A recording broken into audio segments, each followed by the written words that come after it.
everybody making all the money they want to make? No. Saving all the money you want to save? Not yet, right? Getting out of debt? Good. Good. We're working on it. But that's some of the things we're going to be going over today, okay? So, technical issues, y'all ready?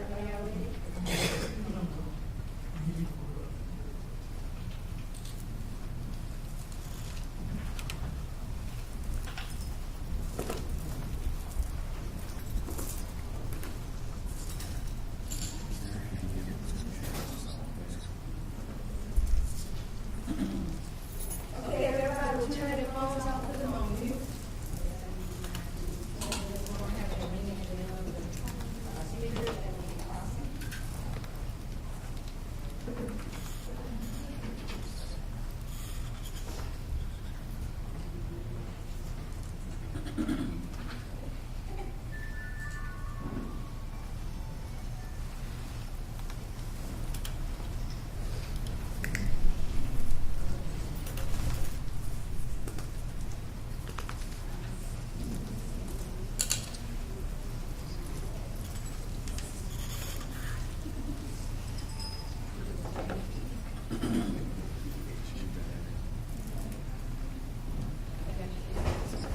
Yes, I'll speak. Some of the things, I'm going to go over and talk to you about before I bring in your first speaker. I know he's getting ready, right? Okay. But most people think we're just wishes. Y'all heard of that? These are some of the wishes that we have today.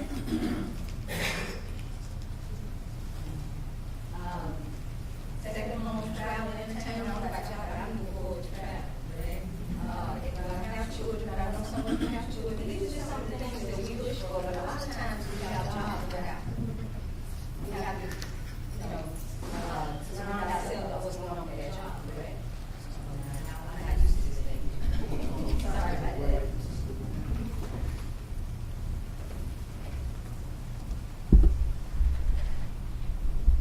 Okay.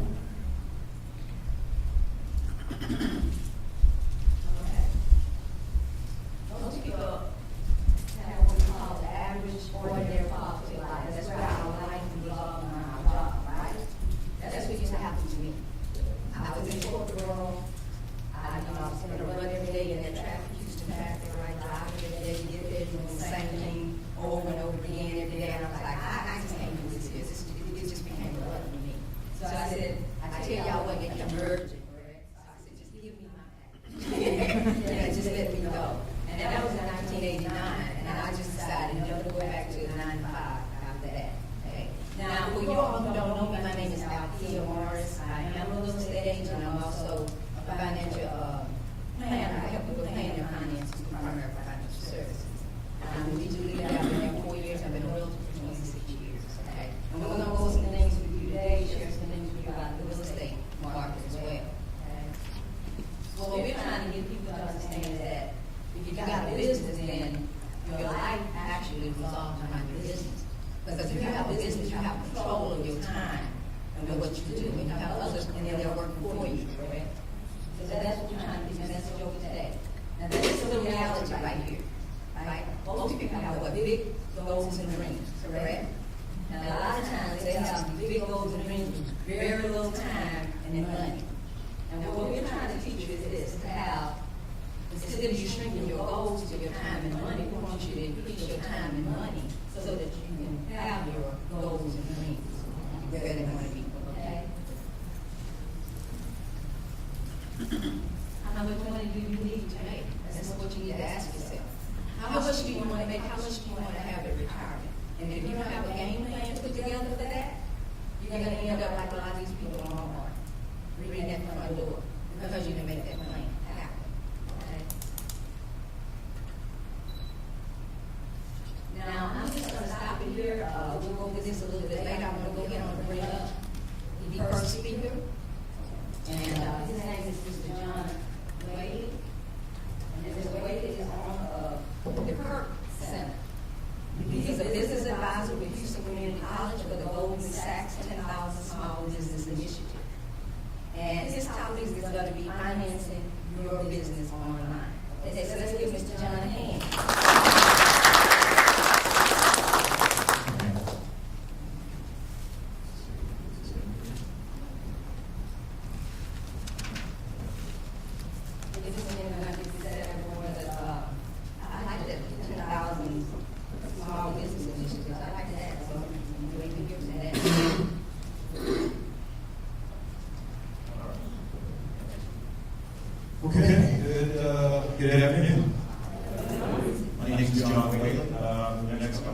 to talk to you about leveraging the internet to grow your business. My background is in business development because I think the long and short of it, I was one of those poor kids. I had a lot of rich friends, and I just didn't like that scenario. So I wanted to find out how could I balance out the difference between those I had and those I had a lot more. So years and years of my life, I had the opportunity to be in some unique situations that I wouldn't wish on anyone, but what can make you make you stronger. So from that, I had an opportunity to talk to predominantly all minority/African-American, international, Indian, Asian crowd. There was lessons I take away while I was in foster care. So while in foster care, I was raised as a German/Protestant/Lutheran Catholic child in a small town just outside of Military Air Force Base. And in hindsight, I loved every second of it. I mean, our life was perfect. I dreamed about coming to the big city one day and being with people that wear my jersey, same color, and experiencing things that I experienced growing up as a kid in a small town as basically an Anglo-European child. Couldn't find it. Search. And over time, I figured out a lot of it had to do with economics. Even more had to do with what we knew as a team and what they knew as a team. So I tried to come up with ways that just kind of simplified and bridge the gap between, look, the only reason you don't have any money right now is because you don't know how to play the game.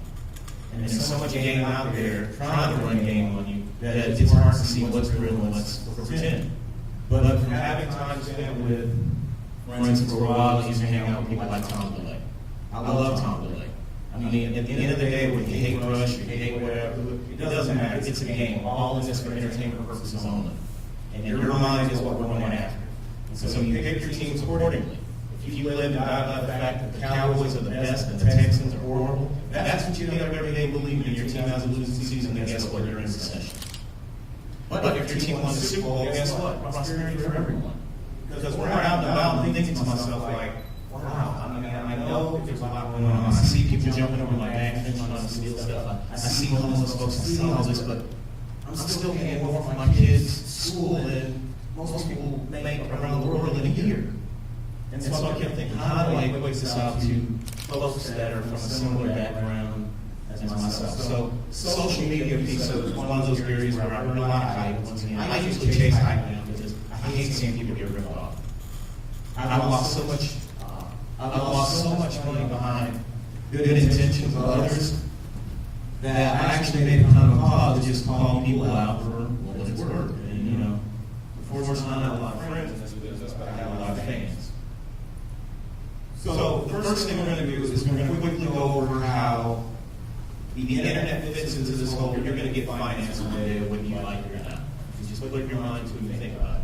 First thing is we look at the big picture. That's a truncated version of a presentation that we do throughout the year for the Metro vendors, for the City of Houston, for the Texas Business Association, international coaches. But we look at the big picture. Then we look at your current operation. Then we look at your online marketing techniques, what you're doing online currently. I know a lot of you have seen that. You can grow your business, boot camp, social media, this, Twitter, that, and things like this. And then we look at the automation process, things that separates what you usually get in how to set up your Twitter page versus how you really make money with this technology. So first we look at the big picture. Each one of you as a business owner, the business is an extension of you. Okay, bottom line. When we grew up, one thing I was just, okay, so let me back up. Businesses that we had as a family. We owned a Honda motorcycle dealership, a used car dealership, and a construction company. I used to sit in the back of the truck and blow insulation. I blow fiberglass into the bin. The other friend would blow the insulation to the side of the house. We make $1,800 as kids doing this in a day. So I'm thinking, I'm going to go to college and learn what? I'm looking at this guy. We would spray bugs. We have pesticide with this. Literally, we take a pump, we walk around the border of the room, and we make $500,000 a year off mostly multi-family units. Because it was simple math. Each one's paying $150 a year. We had well over 500 customers. I mean, it was simple numbers. It's simple. I want me to go to school. So I went to school, but I kept dropping out because my professors kept failing me on things we were making money at. So the thing is, business is an extension of you. When your kids take over, it fails. Why? Because it's you driving. It's all about you. You look at any of the major companies, when they finally stepped out, their passion was Now, the thing is to make your business roll. These are the people that have everything to do with your business. Because let me ask you this, how many of you ever carried out business with a robot or machine or a car? Think of the last time you actually either gave money to or you did some type of joint venture with. Just think about it. Because something tells me you haven't. Everything in business is people to people, peer to peer, human to human. So when you're fussing about governments, government is not a person, it's an entity controlled by people. When you're fussing about the banks not lending, it's not a person, okay? Or it's not the banks aren't a person, they're these people here. So you got buyers, sellers, clients, employees, vendors, lobbyists. Lobbyists are important, even on the local level. You got a friend that can put something through the city council, let me get your total account faster, all the better. You got community leaders, all these here are people. So what we'll try to really drive home in this short, brief lesson is use online and social media stuff to connect with people. Because one thing I emphasize over and over again, just growing up knowing firsthand when I stayed on Holly Hall, and I walk outside and somebody wanted to give up their brand new Porsche because their girlfriend was coming to town, they couldn't be sitting in the garage when she got there, so you got them loaded for $6,000. You got this $12,000 Porsche, you can't get rid of it. It's this. You can't make money off of broke people, and when you hang around rich people, rich things happen to you. So if you're constantly networking with broke people, people without means, resources, they don't have political power, no clout, they don't have armies, bombs, guns, nothing, you stand to gain very little. So when you start assessing who you deal with online, or where you spend all your time, or where you pray, and what you pray about, what you go over, and you think, are you doing it with people who have very little? Or are you doing it with people that have the means to teach you, look, I see what you're doing. That's not how we use 401k. Oh, look, I see what you're doing. That's not how we finance a house. That's not how we finance a business. That's not even how we factor. But we don't know that because we're supposed to learn it. I mean, at what point between slavery and now was that incorporated to the system of K through 12? It wasn't. So when we start thinking about, okay, from now on, my business is nothing but a communication tool I use to get my message, my vision across to other people. So wait, I want you to understand your website is everything. How many people here have a website? How many people don't? Not even. I think everybody can hear it, right? So this is John and I are both on radio, so it's like it stays in place. You know, it's like I'm holding this thing like in face, like close. And this space in the back of the room, she helps me get everything together. You know, she keeps it going. So, thinking about your website, that's the most important tool to your business today. Even if you claim you don't use it. The reason being is, it is, and I'll mention it later, it's a showroom to your business. At one point I used to say it was a new business card. Now it's literally a showroom. Somebody explains to you that they visited a website, they usually use it in like a third-person travel or first-person travel technique. I went to your website, or I was in your website and I went to this page or that page. They take it as a voyage or a destiny. So, two things to that. When you set up your website, you make sure you have a great hosting service. There's a lot of programs I don't recommend if you're paying like some crazy fee per month to do it. I pay about $100 a year for a very good service provider. It's just something to think about. The next thing is, as we move forward with technology, make sure the person building it or you're building it have a content management system. The content management system is kind of like the current way. Remember, all this stuff is temporary. Okay? By next year, 4 young Indian boys or 4 Asians or 4 something, and probably will be American kids, we're going to figure out a way, and now we have a phone, that everything just happens like from a wristband or something. Okay? So don't get all caught up. By the time we get caught up on Facebook and Twitter, we'll be on to something else. Just take it for what it is, if it works and it makes sense. I love Warren Buffett because he is one of my bosses now, and saying that don't mess with stuff you don't understand. Paraphrase. So the content management system, just keep that in your mind. The next thing, if you do all the marketing and coming here and doing all this for one thing, you're trying to get commitment from any of these people. You got buyers that can help you finance your business. The last is, how many do you need money right now? Okay, how many do you need with like $100,000 right now? I don't know what y'all are doing because that's kind of scary. Realistically, what are you even using the money for? You know, if you're talking about working capital, I'm asking you, what are you trying to work to do? For what? I'll tell you, the lotto in lawsuits, what they make us famous for as African Americans as far as how they claim we got rich. So if you travel to some of the cities like parts of Chicago, Atlanta, LA, and even Houston, you'll see that now many of us have thriving businesses and we're very capable of managing our credit, our accounting, and all these other things. So one of the things that we don't do well is network well enough to alleviate the problem of financing. When I'm sitting out there doing deals on the golf course or the racquetball court in the sauna room, the 24-hour fitness in the middle of the afternoon, I don't need money. I might need somebody else's money that might be buyers, so they may pre-up on me. So for these, I use things like LinkedIn, and we'll get to them real quick. Sellers, all these different people have ways of putting money in your pocket without you actually accepting debt or equity. Okay? So it's just something to think about when you jump on LinkedIn tonight. You start thinking about, now, who do I really need to contact? Or who would I really be paying? If I were Yemen, say, so they mentioned I work with Goldman Sachs and with the Houston Small Business, 10,000 Small Business Initiative. Okay. So we deal with a lot of business owners that are up and running. At one point, we thought maybe they had financial issues and they needed a loan. But what they really need to do is reassess the assets, namely the people they have involved in their organization, and how at some point they can say to themselves, you know what? I need money. I just need to go grab one of these 800 teachers that are unemployed and say, look, let's do this together. I have a vision and a plan. And it's how many people have a business plan? Okay. So those are the people. Now, back to the showroom, just real quick. Online marketing. Okay, once you get online, here's the beautiful part. You got to look at all these awesome products and stuff in the back of the room here and thinking, okay, wow, I can make you Hollywood in a minute. You see all this equipment we brought with? This is my hobby. Okay, my hobby outpaces most people's profession. Why? I'm an Iron Man. I love gadgets. It's just my nature. My kid, he's the same way. Pick up my phone and whatever happens in a second. So, it's not a good thing. Okay, so, when you digitize the traditional sales marketing cycle, you're thinking about how do I sell myself in order to get resources from these people. Because you keep thinking in terms of you need money. But online, there's a lot of things you can do to, one, look for who has money. So this morning I was listening to the news and they said something to the effect of, is this new whole shale oil, the getting the oil between the rocks thing is going to be the next best thing. So you know something about Janice? Janice like, $1 million.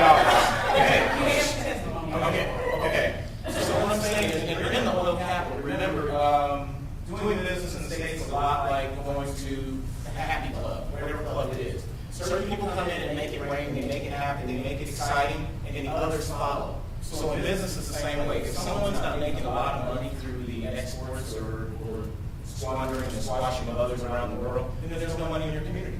So you look at the state of Illinois, dried up. Detroit, dried up. Pittsburgh, dried up. Why? Because we're not moving anything out. We'll get on that buyer community stuff later on. But right now, we're about social media. So when we look at all the different ways you need awareness, how do you let people know you need help? You go online and you do it. You get on Facebook, which we'll talk about the purpose of the actual platform and what they represent. How do you persuade people? You persuade them online. How do you get people to commit? They commit online by clicking a button. You service them online. You do all these things online. Many of you are using products and services right now that you do virtually all online. So when we get started, we look at social media. The fast version of this is real simple. Affiliate programs online are programs that basically bring business to you. That's your outside sales group. So if I were looking to raise money, I would join affiliate programs. I found like 3 or 4 over the last couple of days of research. All you do is find philanthropists, angels, corporate sponsors, things like that. There's a lot of these groups. And so we tie in with them to help them attract more investors towards our direction for our clients. So you look at affiliate programs, it's a lot deeper in the long version. Time you just remember there are people and programs out there that will sell for you. When you're looking at LinkedIn, how many of you are part of the chamber now? Local chamber, Houston Citizens, Greater Houston Partnership, something. Okay. LinkedIn is like your chamber of commerce. You're going to see LinkedIn take off, right? Because Facebook is cool, that's great, that's wonderful. And now as people are finding that employment is harder to find, or they're needing more people to cover their butt, and they have the job, and so it's like, go find somebody immediately that can help us do some of these employee lobby something, because I'm not going to lose my job because our heart can come by. We have nothing in-house. So they jump on LinkedIn, they start looking at your resume and what you have on there, and they pull you in. Same with investing. I'm in a lot of groups, most of them overseas. That's why I focus on the South Asian market. Okay? So in the South Asian market, these people are coming over to one, wait for their kid to get to school, and they're bringing what? Lots and lots of cash that you decide to donate to the source of your gas tank. Okay? So they're bringing these billions back on shore. We're standing there like, we need it here. So it's something to think about. So all these investment groups, Chinese investment groups, the exact same way. So the way we think, rush. Okay? The investment money is here. There will always be more money than our people out there. You use it, go to LinkedIn, find a lot of awesome people. And there's a lot of scammers on there. Those you got the letter that said, if you give me 500, I'll send you 26,000 back. Okay? YouTube, real quick, YouTube is your 24-hour Fox network, CNBC, all these great things. This is your local broadcast network. So we got all this equipment sitting back here, and then you have the same stuff that you can do from your phone.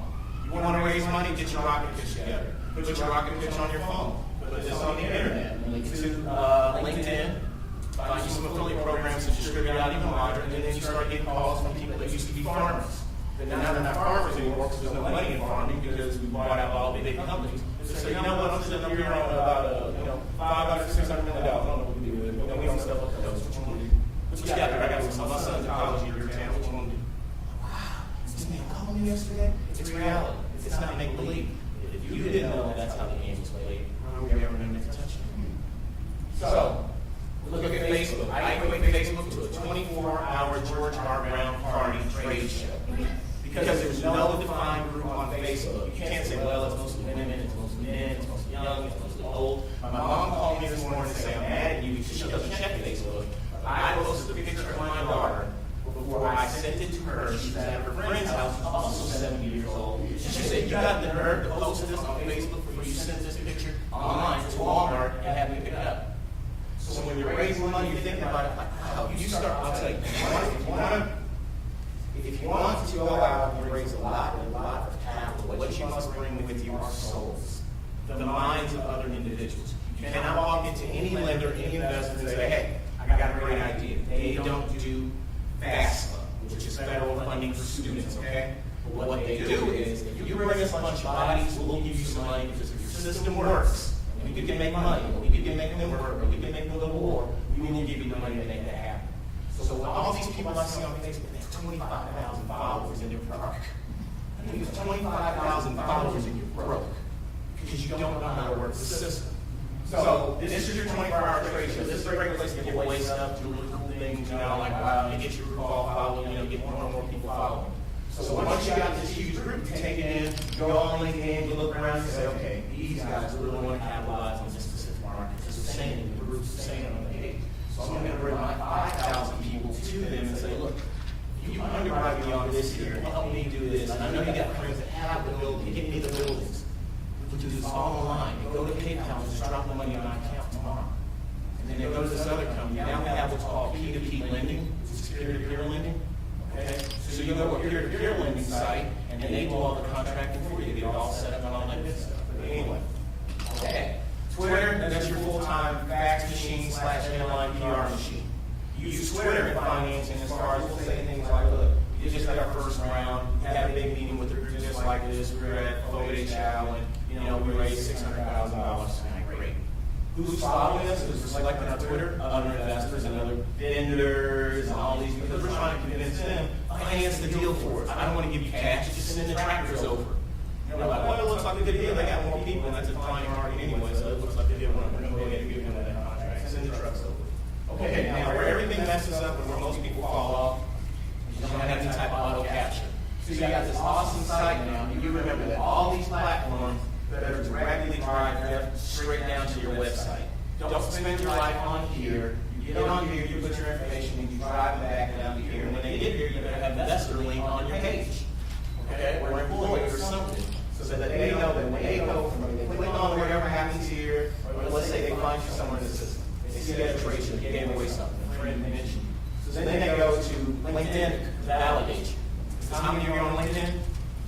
So they get on LinkedIn to see if you got real friends, if you're a real person. You got, like, John does a great job with community and real estate. We're like, oh, so that means the other guy must be a great job, must be a great person. So they can validate you instantly like that.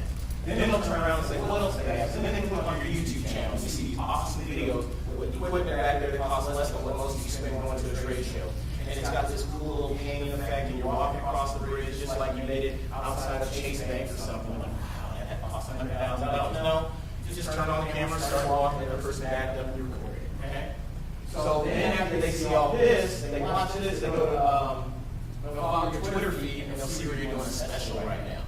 First 3 investors get 5%. First 7 investors get free dinner for 2 for the next 5 months from one of your teammates. Okay? One of your vendors. So then they go to your website, they click on it, and they have the choice at that point to either inquire about what you're talking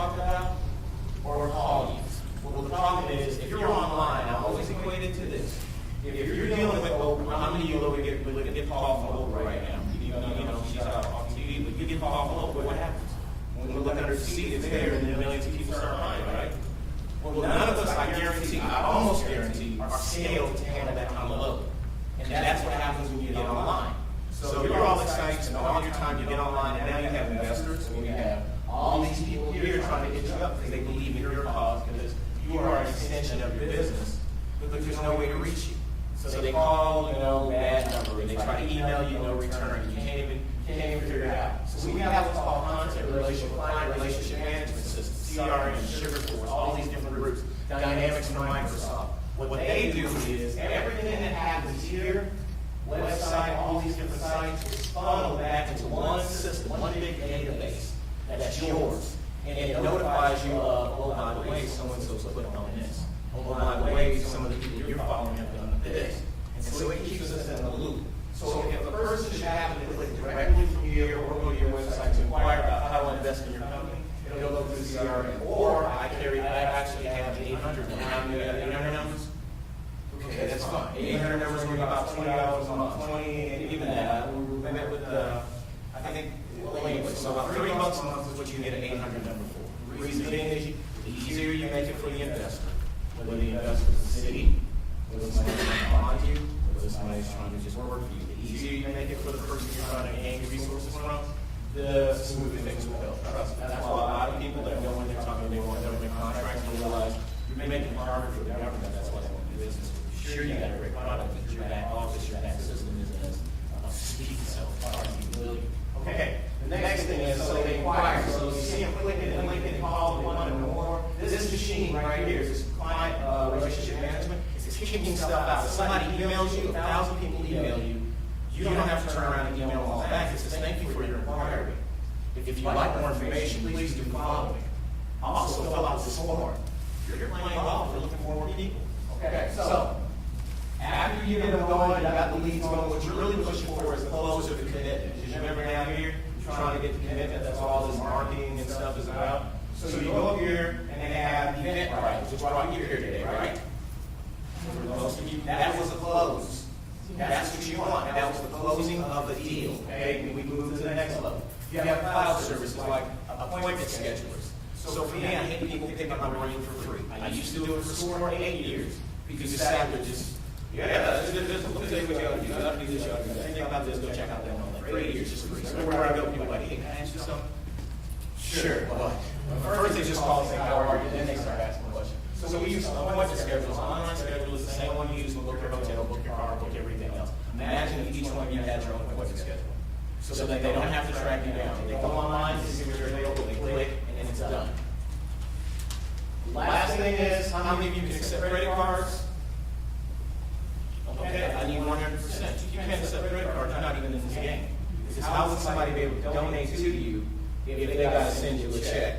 In an age where you walk into Walmart won't even take your check anymore. You just swipe and hand it back to you in direct deposit money. So eBay is something that all of you think about. Merchant account is very important to raise money. A few places to look at. Federal Reserve always has some awesome information about playing with money.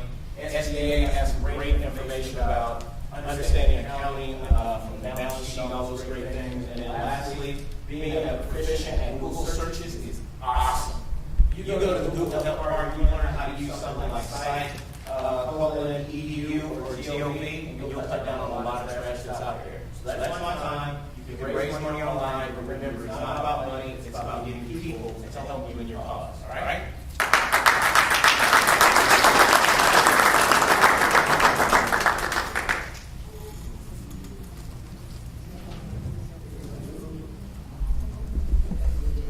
Thank you, John. Let's give him another hand. We'll be here for you. Well, thank you, John. I appreciate it. Okay. So without further ado, we're going to go ahead on and start with our next speaker, which is Mr. Mark Anthony McCray. Okay, Mr. McCray is a speaker, consultant, writer, trainer, and accelerator. His topic today is going to be a financial plan for American youth. And he's also going to talk a little bit about having multiple streams of income. Let's welcome Mr. Mark.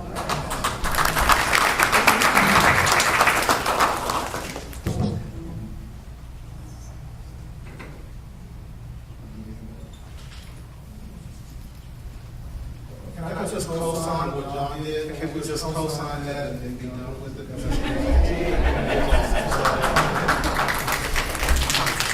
Kind of creates a tough place for me to start. But, you know, what's interesting is that a lot of this kind of came together quickly for me. I was sitting up 12:30, 1 o'clock, midnight, sitting on Facebook. You know, I'm a Facebook addict. You know, I'm an addict. So I came to a couple of realizations while I was sitting there. One of them was, yes, I'm addicted. I'm addicted to Facebook. I get on there. Janice is her detail, and y'all know me. So I like to email people back and forth. I like to do a little bit of business. I like to, post topics and just really engage people and all that sort of thing. Flirt a little bit, put like on the picture or two, not too many, so I'm not getting greedy. That type of thing. But I came to another realization. The realization is that I wasn't making enough of that opportunity. Kind of like John was talking about, I was not making enough of the social media, the automated opportunities that are out there. So my goal for these next few minutes that I'm talking is really give people, I want to give every one of you a few things that you can go and you can put in place right now. In fact, my challenge is that everybody walks out of here and does something today. Not tomorrow. See, y'all don't understand. Y'all get to know me in the next few minutes. When I say today, I mean today. So I'm going to give you a few things. So I really enjoyed John's presentation. It was a lot of great information. So what I want to do is I want to talk about my last experience on Facebook and what I learned from it and why I'm here talking to you today. Because while I was up that night doing my little silliness that I do, because I got a real big silly streak, I saw an article that kind of came up. And I'm an easy sleeper. I slept too hard. I'm a hard sleeper. I literally had firemen go, wake up.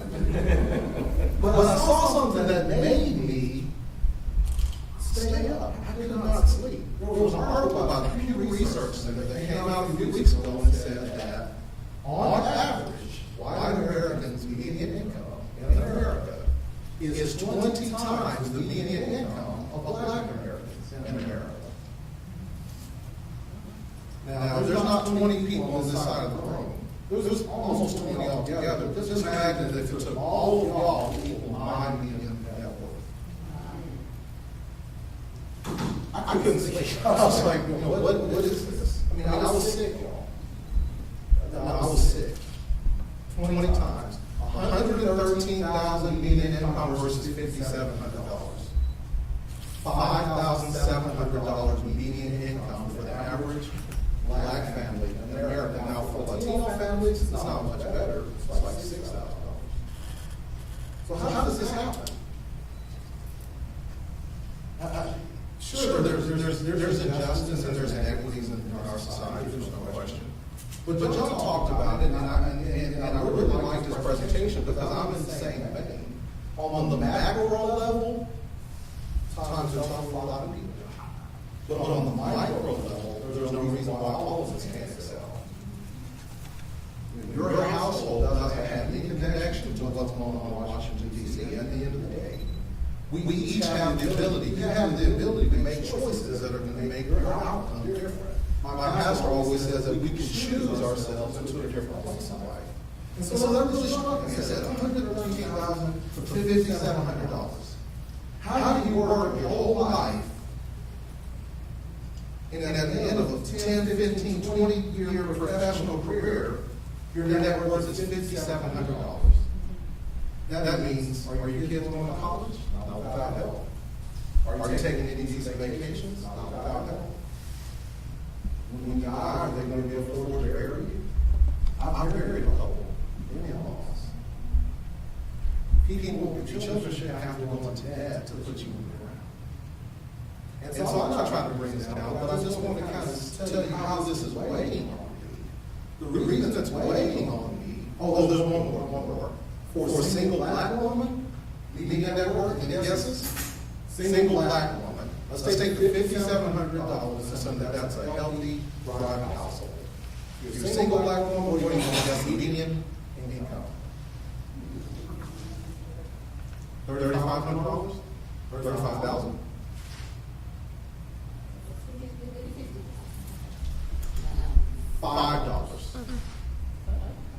according to the Pew Research, net worth of $5.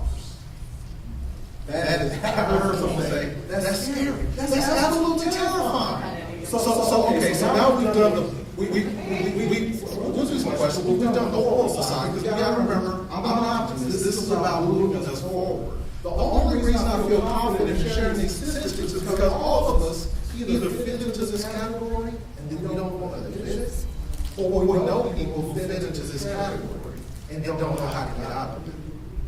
See, so that's the end of the doom and gloom for me.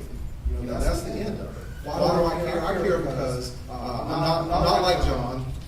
I'm an Army grad country kid from Texarkana, Texas. I went to college at UT. That was my first exposure to any sort of education or people. You know, I didn't know what a comforter was when I checked into my dorm. I thought it was just a big blanket. You got the damn blanket, you got the thick blanket. And so my roommate was like, you know, that's a comforter. I was like, well, okay, you know, that kind of stuff. So, you know, I'm learning new things. I'm just a country kid. I got my degree in economics at UT. And then I went to work for Travis County, and I worked in the accounting department. I started to learn a little bit about money. Got my MBA at Texas State, which is right down the road in San Marcos, and then I went into private ventures. I worked for Climate Ventures in San Diego. And our job was to look at business plans. I was looking at business, this is when dot-coms were really booming, so I was looking at business plans, I was creating them for investment opportunities for our key partners every single day. And at one point, I actually went to one of our client groups, we were called Ronda Communications. I was one of the first dozen people hired there, and my job was in corporate development. So now I'm on the inside. So I was working in finance, living in Austin, moved to Houston a couple years ago now. And I really wanted to jump into a field where I could use my knowledge and passion for finance with my knowledge and passion for real estate.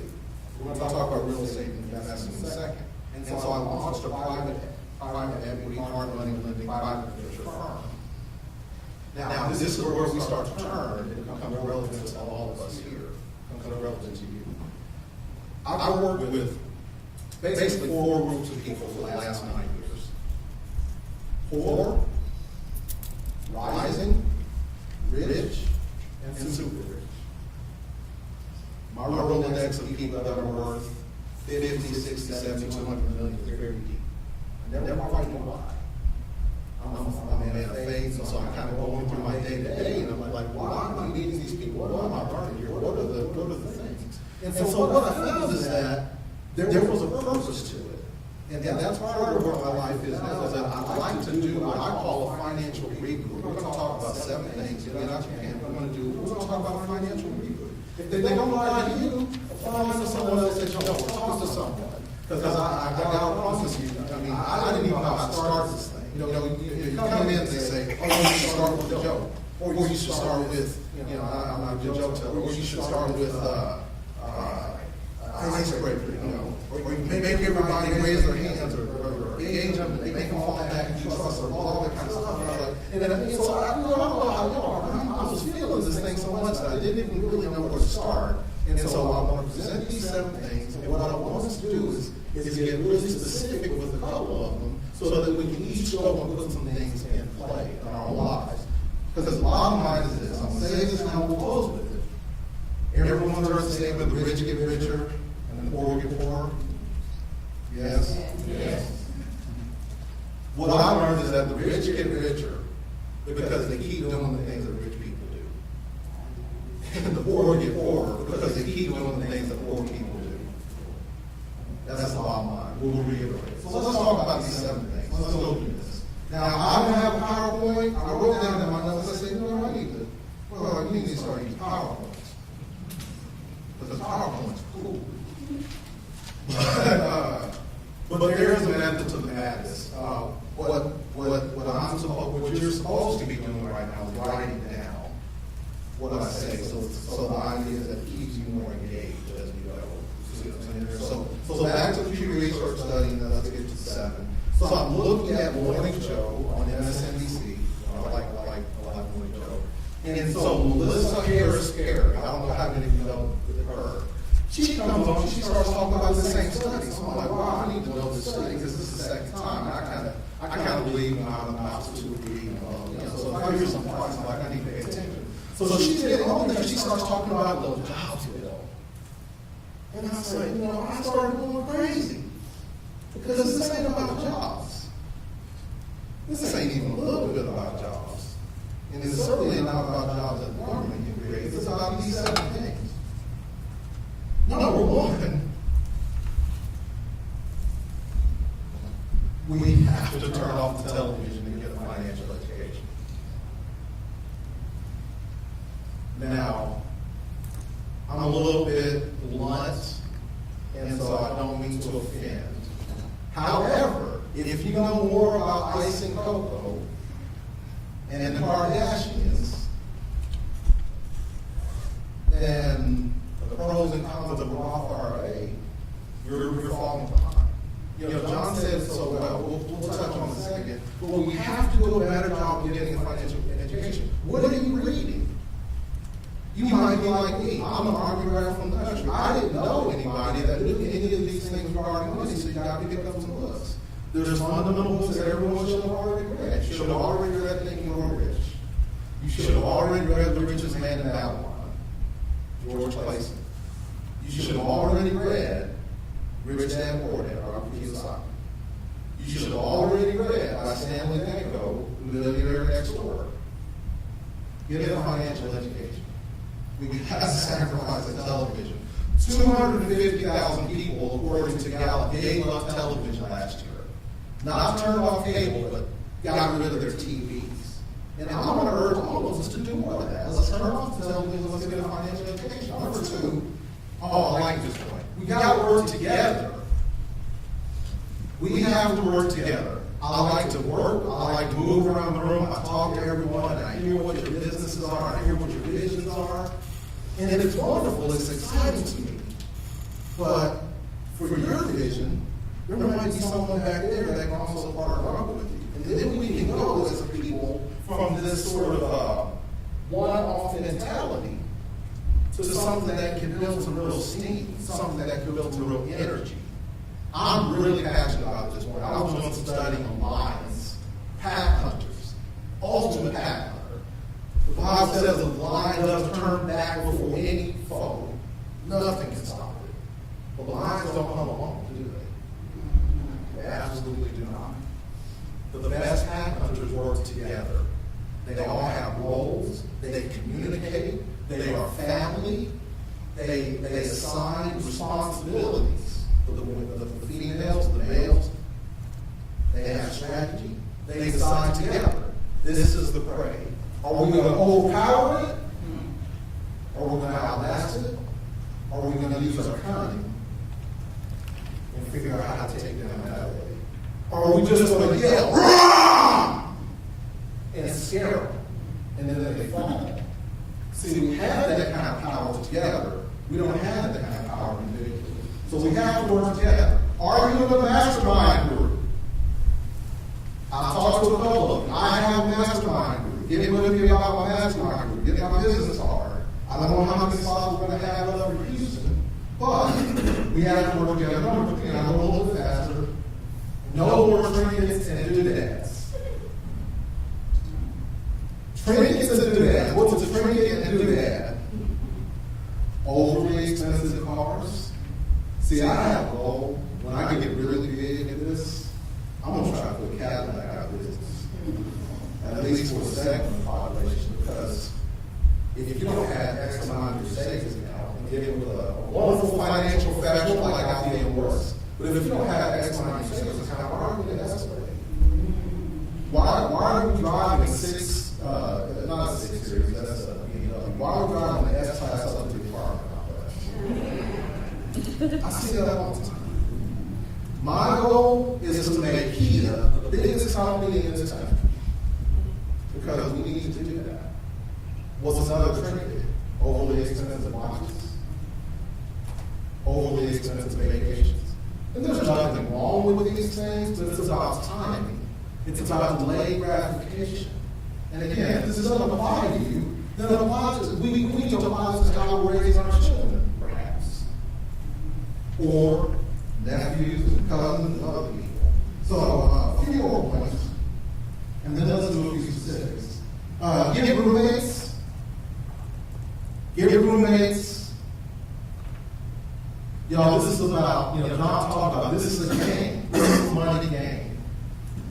Yeah, I really like your space, it's no wrong.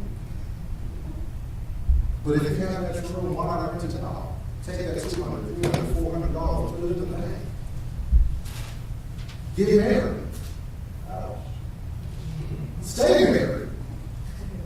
Nothing is as devastating, and I'm gonna say this, and I know this is emotional for people. I'm not gonna make it emotional right now. I'm not gonna make it emotional for me. Stay married.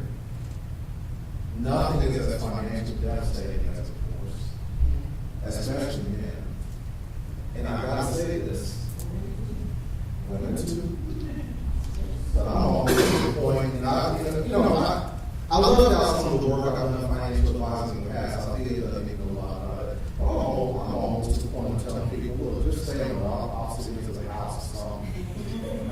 That's what you gotta do, because you get a boyfriend, you get a girlfriend, not just tell kids, just tell the kids, we free agents, whatever you have to do.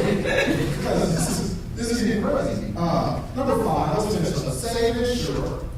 Save. This is something we can do today. You gotta get an envelope, get an envelope. You gotta get a savings account, most of them can be over $10 or $15. I know everybody in here, just by numbers, everybody in here doesn't actively save. So I'm not meaning that towards anybody in particular. But we have to save, we talked about it. We have to save, we have to ensure. Life happens, things happen. They don't have to devastate us. Because if we go back to research, one of the main reasons that there's such a big wealth gap in this country is that downturns affect one group much more harshly than they affect another group.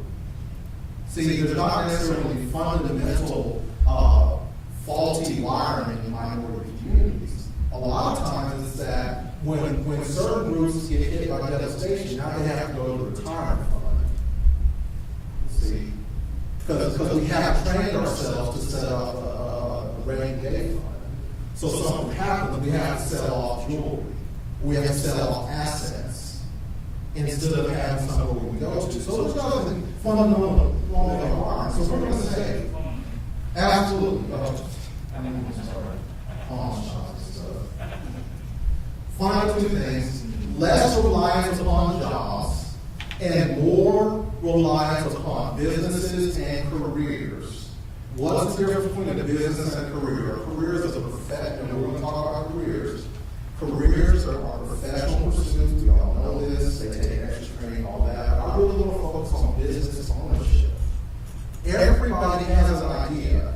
John gave us a lot of tools. There's nothing stopping anybody from taking their business idea and turning it into an operation that can work for you. And in fact, a couple of the things that he pointed out about automation and lead capture, you can set these up today. I'm going to give you 2 things. Number 1, if you got a website, get AWeber. Who has AWeber? Who's heard of AWeber? Got AWeber. AWeber, AWEBER. You can use that today. You can set up a first month fee, it's a whole $1. And then it's $19 a month thereafter. Everybody who comes to your websites, you should be able to capture their name. Those are people that already proven they care about you, and you can sell to them later down the road. Now, again, these are things that I'm using myself. I'm also going to, John also mentioned PayPal. I'm glad he did. Get a PayPal account if you don't have it. I'm sure you have one. If you don't have one, I'm going to tell you about something else. Payloads. Payloads. LOADZ. Payloads. Someone like you, John, like your business, you got to have something like Payloads, because what it does is it allows you to put your products for sale, and then people can actually download or have them ship automatically. So you don't even have to do the step of taking the PayPal payment and then shipping it. It does it all. It does it all. I was telling them before that I really like getting my little Gmail, my little Google Mail that you just sold another product, or you just someone just bought this ebook or something like that. So you got to do that. And then the final thing is multiple streams of income. So when we talk about businesses and we talk about getting financially secure, this whole thing that Deborah and I did a great job together is about financial empowerment. which I love because opposite as financially weak, multiple streams of income will build up your strength. There's nothing like having what we used to call mailbox money. We used to call mailbox money because it shows up in your mailbox. You know, you go to the mailbox, pull out a check. Nowadays, they have PayPal, Payload, ClickBank, all these different tools. But you try to have multiple streams of income. You know, two good friends of mine, I leave the things out, but I know one of them in particular was doing about $300,000 a year in real estate, which is my business, and had a horrible accident in his car. The only way he was able to make it is because he had these things automated, and they were always churning for him. And I have another friend in the same way.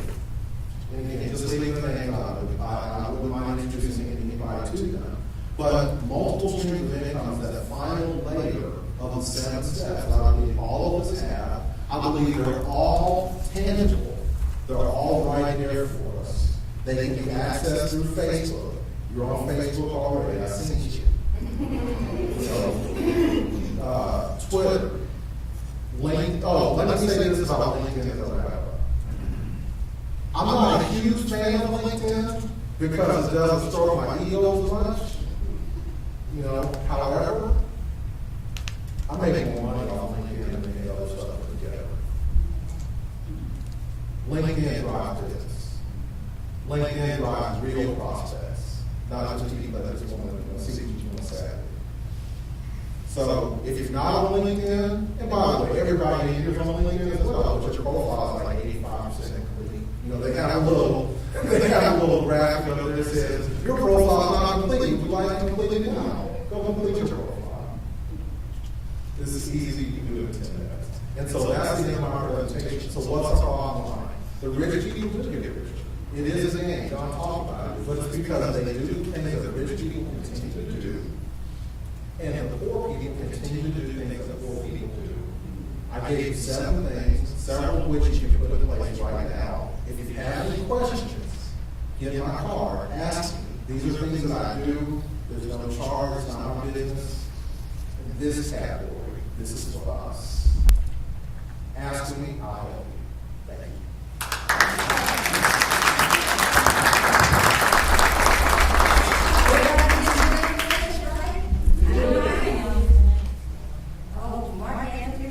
And I'll give you my card. Also, this time, y'all never forgive me, I'm going to have a drawing before we call our next speaker. But how many of you say you use this information in your business? Yes. Did you glad change? Now, I'll ask you a question. This is Saturday, we've been doing this event out for, since like first of August, set out over 300 people, maybe 6 or 7 times, right? Excuse me. If we were having, let's say, a game or a concert or something like that, how many people raise your hand and think we got a lot of people out here? Correct? But I feel that we need to educate ourselves on what to do with our business, what to do with our kids, what to do with our finances. And when you put out something like that, people just aren't interested in coming. So I want to, we're going to put this on again probably in another couple of months. Hopefully they don't remember. And I would like you all to put the word out for us, so we can build this room up. Because this information is very, very important. Okay? And also, before I get started, I want to thank all the visitors coming out. And get the table, we need to promote them after we finish the seminar. And we'll get into business, okay? And I just want to thank you. So we don't have to run this together. It's going to help you here. You got the cards and everything? The tickets are coming out. Get somebody to run for you, and if you want to get this over there, because we can be around there.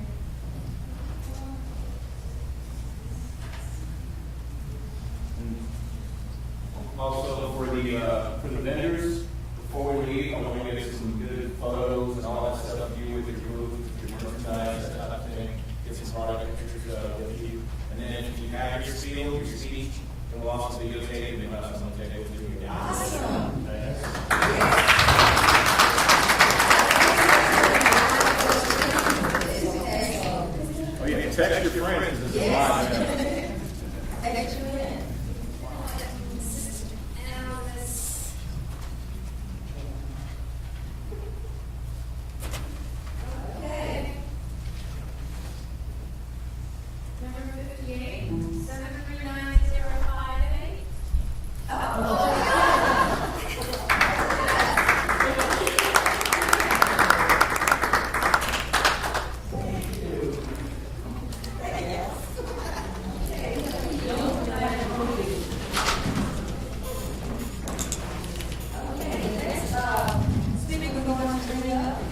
is John Michael Cruz.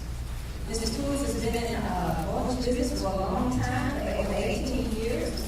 He went from the mortgage business to, in 2004, managing such business as Turnbull Equity Group, and now he's on Small Business Today magazine, and his passion is by business consulting and public speaking to entrepreneurs. He is the host of a daily radio show called Small Business Talk. Okay? And his topic today is improving your personal performance. So with no further ado, let's bring up Mr. John Cruz. You know what? I'm impressed with the turnout today. I know it may not be what some of us wanted, but as I was telling Dylan here earlier, I think that you walk into a room, there may be 500 people in there, and that does not mean that you're in the right room. You walk into a room like this, there may be 20 people, and this is definitely the right room for you to be in. I'm already impressed with the 2 previous speakers, so I hope you guys are enjoying this as much as I am. Let me introduce myself. My name is John Cruz, and I am from Brookshire, Texas. Anybody familiar with Brookshire, Texas? That's where I'm from. I'm a country boy, grew up on over 200 acres of land, and my mother still wants me to be a farmer. And I gave her free labor for 18 years, and after that, I ran off the farm for good. But I want to say that I've always had a passion for business. I've always wanted more, and I've always expected more. I just didn't know how to get it. I got kicked out of Prairie View in my junior year because I just didn't get it right. I was trying to pursue an engineering degree when I realized that Mr. John Fuller, who was my dean at the time, said, "John, you know, you're just not cut out to be an engineer." And I didn't agree with it. So I took a test. And then the test that I took was a proficiency and aptitude test to sort of let you know where your strengths lie. You know what it told me I should be? A history major. And then it said I should also consider being an English major. I'm like, ain't no money in that. So I continued to pursue, to my own detriment, my career path of becoming an engineer, and I didn't make it. And I was kicked out into the world. I was ejected. I felt bad. I didn't know what to do. And I met a businessman who took me under his wing and helped me understand the same things that I try to develop in every person that worked with me or for me. Now, I sold my company in 2004 for an undisclosed amount of money, but we owned the mortgage business. I was a mortgage banker. I had a $50 million line of credit with Washington Mutual Bank, and again, who did it because they're not in business anymore. And I had $100 million in lines of credit with other institutions, and we funded mortgage loans. I had over 135 people that worked for my organization, all owned by me. So I was able to go from an ejected person that was kicked out of the Prairie that had no idea what my place in life would be, and I found my place. And how did I do that? Well, that's what I want to talk about today. I have no notes. I'm an old-fashioned type person. I don't have fancy PowerPoint, so y'all are going to have to forgive me. This keeps me in line. But I do want to ask, how many of you in here want to earn at least $1 million a year? How many of you have dreamed of that? Now, who can tell me in 2 seconds how much money it takes per month to reach that goal? Nobody. No, sir. It takes $83,333 a month to reach that goal. How much money does it take per day? 2 seconds. Anybody? $2,740 a day in income, 7 days a week, 365 days a year. Why don't you know that? Is everybody have no paper? Is everybody taking notes? I want you to do me a favor. Play along nicely. I'm going to give everybody an E for effort if you play along nicely. I want you to take your notepad.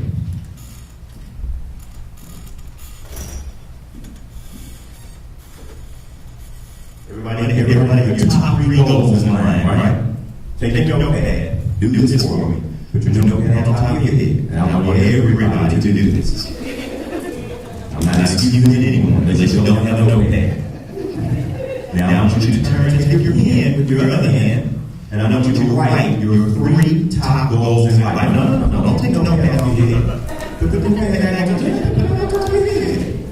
Put it there. Now, right on top of your head, your 3 goals in life. Be real short. Just give me 3 goals on top of your head. Let's do it. I'm going to watch everybody here, even with 3 hands. I'd like to see you go ahead and participate. Give me 3 goals really quickly. Everybody got their 3 goals written down? Now take your notepad down and read what you just wrote. Can anybody read it? You can read it? If you can't read it, this is an example of what happens when you make plans just right off the top of your head. Who can read? Who can follow? So if you want to get to where you want to be in life, you need to make a plan. You want to make $1 million, but you don't know how much it takes every single day to make $1 million. You're never going to make $1 million. You're never going to make $10,000 in a month. So everything that you do in life starts with a plan. The seat that you're sitting in, the shirt that you're wearing, started out as a pattern. A pattern is nothing more than a plan. How many of you walk around every single day of your life with no goal, no dream, you don't know where you're headed? I was that same person. Had no idea who I was, where I was going. All I knew was where I had been. And I didn't like where I had been. I was running from it. Okay. How many of us accepted the fact that when you retire, you have to be prepared to make less money on retirement than you do being employed? My mother worked for the post office for 25, 26 years. She made about, I know if she ever sees this video, she's going to get upset at me. She made about, I think her best year ever in the post office, she made like $49,000. Now my mother worked nights. 4 p.m. in the evening, and she didn't get home until a little after 4 a.m. All through school. She never came to my game. She didn't have the time to do that because she was raising 2 boys on her own with no hand in them. Now my mother's retired. She's disabled now. She's earning back work for the post office, and now she survives on less than $2,000 a month in her retirement. But everybody in my family, I noticed that they all had sort of adjusted their mindset that they're going to make less money when they retire. Why do we do that? The white clients that I service in my business don't feel that way. Many of them made more money from their investments than what they earn on their income-paying jobs. Now, what's the difference between them and us? Other than, like Mr. McCray said, broke people keep doing the same things that broke people do. But it's not our fault, but it is our problem. And then we can change that. Now, let's talk about in whom do you trust? Who do you trust in? Who do you believe in? First of all, you're told to believe in the things that your parents tell you. But not one of us wants to be our parents. How many of you want to end up like their parents? I don't end up like my mother. So I on $2,000 a month. So from then, we're taught to believe in a good educational system. And we're taught in this country that the best and the brightest minds get all the opportunity. The best and brightest minds are the ones who finish first. Well, it was the best and brightest minds that ran Lehman Brothers. It was the best and brightest minds that ran Washington Mutual. It was the best and brightest minds that ran Enron. They could have put me in the hand on those companies that had the same result. And I did I school. The thing is that you have to trust in you. You have been conditioned to believe, especially our children, that they are chickens when they really are eagles. I put no man above me. when I walk into the room, I fix my mind, I fix my attitude that I am somebody to know. That I am going to be a blessing of whomever's hand I happen to shake in here, albeit it may be President Obama's, albeit it may be Warren Buffett's, but I don't put them ahead of me. You have to have that same level of belief in yourself, and that's one of the things that we have stopped believing in. How many of you have bank accounts?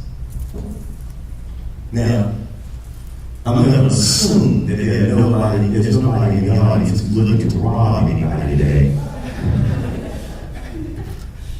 How many people in there have more than $100 in their pocket? Don't be scared. And you notice that the average American, and I read this one said, Mr. McCray said, I was up one night and I read this, that the average American carries less than $6 a day. So what I did is I started carrying a few $1,000s a day that I put in my pocket. I don't have any debt. I don't owe anybody anything. My cars are paid off. My house is paid off. My daughter's education is paid off. I was blessed early on to have the right type of training from my mentors who taught me what to do. Because I was at one time in person driving an S500 and parking it at a house that was over-mortgaged. Now, you can pay a bank anywhere from $5 to $15 a month to keep your money for you. For what? Because they have you believing that you can't trust yourself. I keep it there because it's safe. How do you know what's going to be there? The banks don't have any money. They're only institutions. And if my money is going to be lost, I feel that I'm the one that lost it. I can't let you lose it. Because I get trust it every day. Carry your money. Keep an intimate relationship between you and your money. If you want to make money, carry money. If you want to be more, then you need to hang around people who are more. So I keep my money on me. And you know what I found out too? That the average American who carries cash will spend on average about 30% less than someone who's just swiping the card. Because there's no mental connection. There's no feeling of loss when you swipe a piece of plastic. Then $100? No problem. But for me to come out of my pocket and give you my best friend, Benjamin Franklin, let me think about that for a minute. I think I got some hot dogs in the house, and I'll come back later. Carry your money. Not all of us. Some of us should be invested somewhere. But if you on average, you're spending about $500 to $600 a month on just rudimentary items, fuel and lunches, carry that amount of money in your pocket every single day and watch how difficult it is for you to let go of that amount of money. All right, I'm almost done. This is like a 2-day seminar that I give to my sales trainees. When I used to teach in the real estate department at Houston Community College, one of the reasons I was able to build my company so quickly is because I figured out how to sell. I figured out how to close. I figured out how to take my personal income from absolutely nothing to over $150,000 a year in just sales. So then what I did is I started working on, instead of trying to increase that, let me go and teach 100 people how to be me. And so now I have 100 people carrying my business card, doing the same things I did to be successful every single day, and it helped propel my company to a point to where some company on the East Coast wanted to buy it. So I want to leverage that into you. Now let's talk about getting your head right. Before you can make any money doing, you can make $1 million selling paper clips. You can make $1 million selling shoelaces. You can make $1 million digging ditches. I don't care what it is that you do. You pick the profession. But your head has to be right before you're going to position yourself to be able to make any money. Now let's talk about getting your head right. My first mentor was an old Jewish man who I love dearly. And he taught me the difference between Jews and so-called people of color. And then what he taught me, now you ready? I'm going to tell you what it takes to change your life. Are you ready for this? This one statement is going to change your life forever because it's changed mine. I see you smile. Don't be you anymore. Preach, brother. Don't be you. Even some of you is going straight over your head. Because when I sat down and I talked to John and I asked him, what is it going to take for me to get to the next level of success? Stop being you. Because you've been you for 40 years, 30 years. I'm not going to say that too old than 40. 42 years. And it ain't worked yet. So when you change things, I've been me for 30 years and haven't gotten the result that I want for myself. Stop being you. So now, when you walk into a meeting, when you walk into work, everything about you has to change. I'm no longer John Cruz from Worship, Texas. I'm John Cruz, ready to run for the presidency. But then I have to act and look like a man and speak like a man who's running for the presidency. You have to be who you want to be. Now, Mr. McCray made a point about lions and the way that they hunt. Roy Markivin has a saying that I love. The strength of the wolf is the pack, and the strength of the pack is the wolf. I love that. So let me tell you the difference between you and a wolf. See, if a wolf decides to live its life like a lamb, then it surely perishes. You, on the other hand, can choose to be whoever you want to be. And this is what you choose.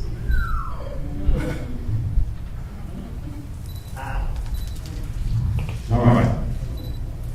We're going to get your head right. We're going to talk about 4 P's. These 4 P's are applied to every aspect of my life. Nothing happens in my life. I didn't make the decision to come here today until I first measured against the 4 P's. The first P is profit. And I'm not talking about Johnny Profit. I love that name. I wish I could come up with it. You can do nothing in your life unless you have established clearly how it profits you. That means that you don't date that cute boy. You don't marry that cute boy. You don't wear that shirt. You don't drive this car. You don't even have children unless you figure out how they will profit you. Now, people in 18th century America, do you know why they were having at least 8 children per family? It's not because they love kids. They needed farm hands, baby. And I think that's why my mother had my brother alive. Because I know how to bust nipples, chop over. You know, so if anything happens, I know I don't live off the land. I know I don't want to do that anymore. Profit is the first P. Everything in your life, you do nothing unless profit to you. You don't buy cars, you don't spend money, you don't eat that Twinkie. You do nothing unless it profits you. You stop getting chance because there's no profit in it for you. You stop eating at McDonald's because it does not profit you unless you have McDonald's stock. Profit is the first P. Second P, protection. Everything in your life, if it's profiting you, then that means it's an investment for you, right? So you hedge against losses by protecting your investments. I didn't go out my AMG S500 Mercedes and not insure that vehicle. fancy home that I don't insure. I don't have a child that I don't keep insurance on, that I don't invest in their education. I protect everything that profits me. First P is profit, second P is protection. You protect every investment that you make. Next P, pride. Now notice pride was first, pride is third. And I'm not talking about fool's pride, I'm not talking about false pride. I'm talking about having pride in the decisions that you made. I made a profitable investment. I protected that investment. And I'm going to live life and walk and act like a person who's proud that I'm doing the right things. So you want to have pride in the investments and the decisions that you make. And then the last key is play. Once you profit yourself, once you protect your profits, once you are in a state of pride, then you're in a state where you can enjoy yourself and you can play. Not for me. Now let's take a look at our community. I want you to turn those keys upside down. And I want you to look at the Jewish community, and I want you to look at our community. What are we concerned with? Play. If it feels good, baby, everything I want to do is about how I feel, how I look. So after I'm playing and I want to look good, I got all this pride. And I'm killing people because they are on the wrong block in a street in America where I own no real estate. So what am I prideful about? And you get no protection out the window. There are more of us in jail than any other race of people. So what are we protected against? And in profit, there's no such thing. Those are the 4 P's that define a people. Those have to be the 4 P's that define who you are to improve your personal performance. I'm going to wrap this up because I know there's so much more information I can get into. I'm not. Last, I'm going to tell you what it takes to be successful. And Mr. Gray touched on that. This is the formula of success. Knowledge is not power. Because if you knew how to do something and you did not do it, there's no power in it. Knowledge plus planning plus action equals success. What do you know? What do you think? And what do you do? See, many of us are taught to trust in the Lord and everything will be okay. The Lord has arms, legs, mouth, money, and don't need none of that. You do.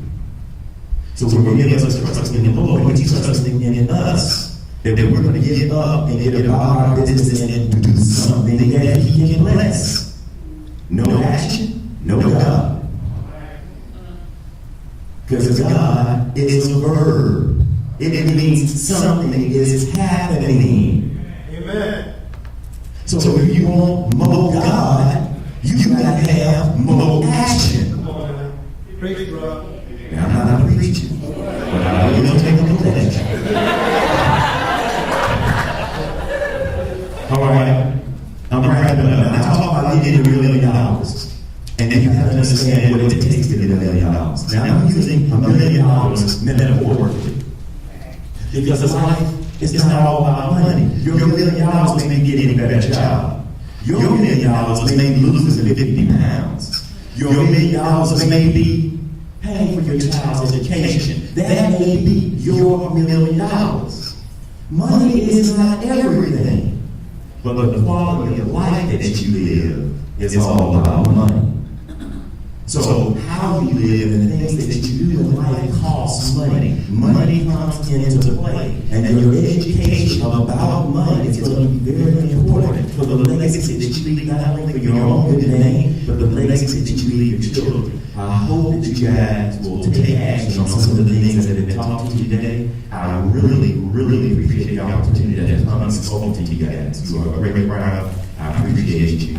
Love and peace.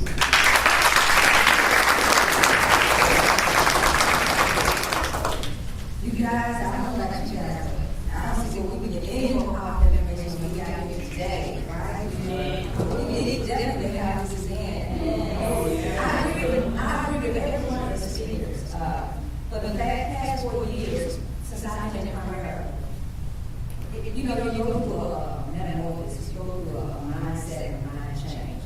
And when you start hanging around people who, like they say, already have money, then, actually you start to change to the people you hang around, your friends will change it.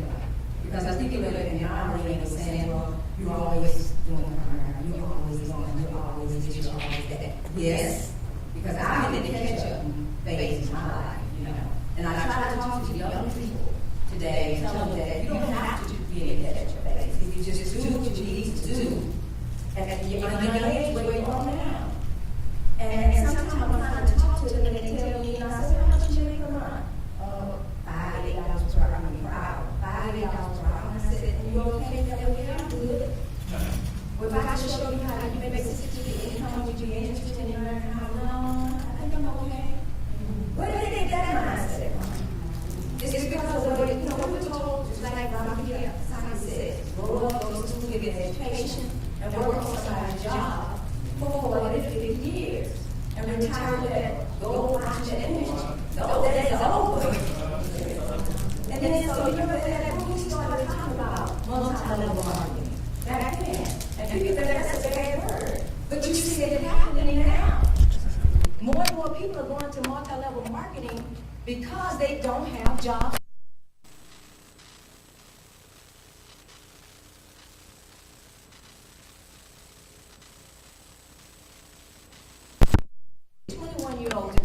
We need those people in our because the ones coming out of school, yes, go get your education.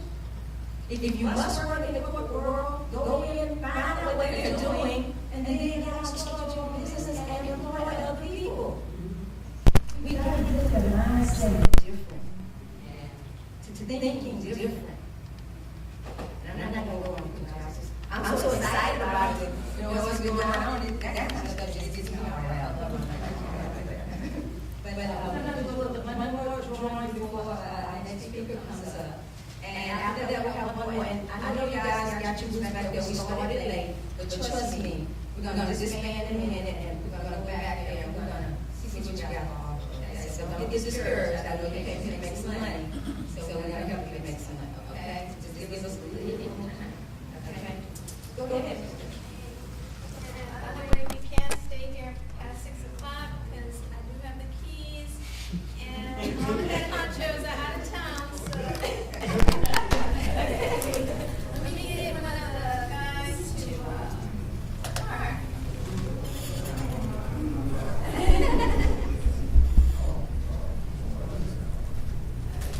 Number 62.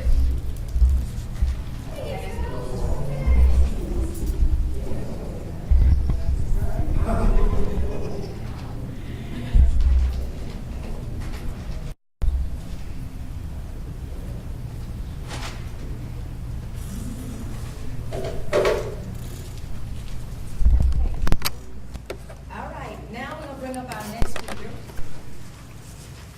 This is Jim Baker, and I am very, very impressed with this man. I've been doing this for a long time.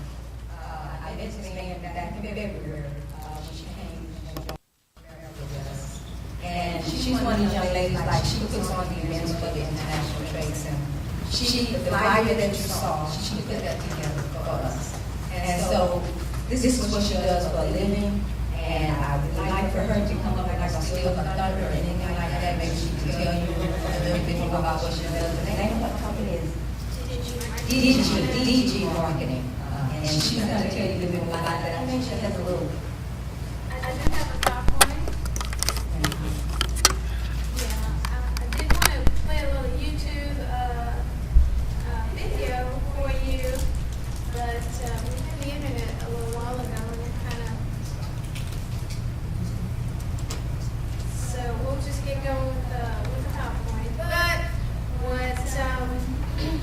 you out there.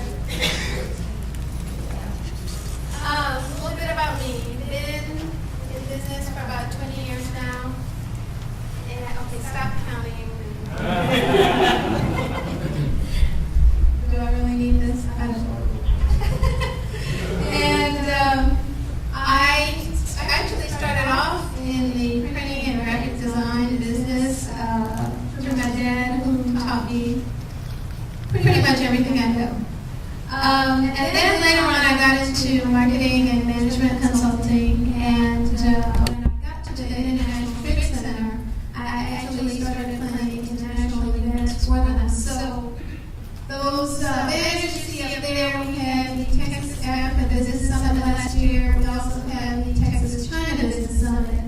And we actually brought businesses from those areas. We had what we are trying to do here at the International Trade Center, and we have to do a little 2-second commercial, is that we try to bring all of the tools that small and medium-sized businesses need to get into the international market. If you are wanting to get into the international market, but you don't know what your next steps should be, then you need to plug into the ITC, as we like to call it.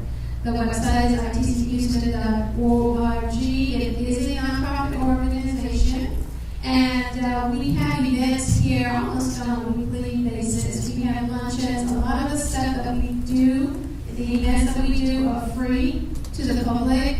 Once a month, we do have a free luncheon. Last week, it was about doing business in Brazil, and we are going to be having another one next month. So you can pick up a brochure on your way out, and just get on the email list, and so you can find out what's going on. Okay, my 2 seconds are up, and I want to tell you, I know John, first speaker, and Mark kind of got into my message a little bit, but I'm going to go a little bit deeper, and don't worry, as I fly through this PowerPoint, I purposely put a lot of links and stuff in there so that if you want a copy of it, and I'm hoping that you do, I'll be able to email it to you. So I do hope that everyone at least put their name and contact information in the registration form as you came in. And so we'll get going here. I'm not going to talk about traditional marketing because I think that we need to focus more on some digital marketing strategies that will definitely grow your business. So without further ado, here we go. This slide basically shows you some online marketing tactics that are being used by U.S. small and medium-sized businesses to find new customers. And this is pretty recent, last year and this year. And you can see the difference between, 2010 and 2011. The numbers have gone up tremendously. Most people have not been doing email in 2010. Surprisingly, now it's over 70, almost 75%. Newsletters, directory listings like Google Places, and we'll get into that a bit. This is pretty fairly new. Facebook, we talked about that earlier. Banner ads, that's been around for a couple of years. Blogs. Mark has a blog. LinkedIn, we're going to get into the relevance of LinkedIn. So videos, that is becoming increasingly significant, and that's the reason why we're actually videotaping this event, so that actually the speakers, you'll be able to get this so that you can add it to your website as well. Webcasts and webinars, we've all also heard of coupons, Groupon, and OfferMint. That's also important to drive customers to your business. Twitter, we'll talk a little bit about that. Mobile marketing, there's some phenomenal stats that are coming out of mobile marketing. You need to get in the know on that. And audio podcasts and location-based services like Foursquare and Gowalla. Now, that's all important. For example, if you have a restaurant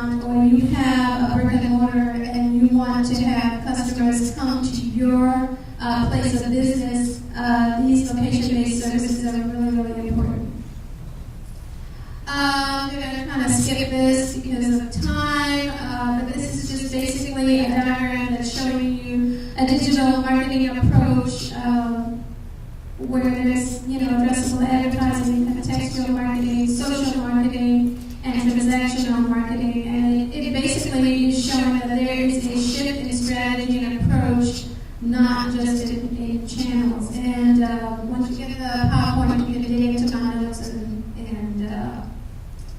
fill that out. Okay. Okay, so where in the world, there's so much going on online, it's like, oh my God, where do I start? Okay, well, here's a clue. You start with the big guys, the ones that have millions of subscribers, because that's where your customers are hanging out, right? Okay, so number one, I'm supposed to give you 10 tips, so I'm going to be flying through these. Number one, you need to, focus on your online credibility because it improves your sales, and your credibility with customers. You want to humanize your website. You want to add photos and videos. You want to make sure your customer knows where to find you. So make sure that you have an address or a map with some directions. You want to have some testimonials with photos. So you want to keep asking your satisfied customers, hey, can you email me a little testimonial I can use on my website or my LinkedIn profile? You want to have your phone number big and bold and present on your website so they don't have to be searching around on a contact page for it. 800 number, as John said, that would be great. You want to add any press that you may have had, any write-ups in the newspaper, any PR campaigns that you've been running, or anything newsy. You want to put that, on your website. You also want to make sure that your website looks professional and you have consistent branding. And I'm just going to touch on that a little bit. Branding, i.e., starts with your logo, then it goes, your business cards, your brochures, all this offline stuff, your banners, your anything that you're using to promote yourself as an extension of your business.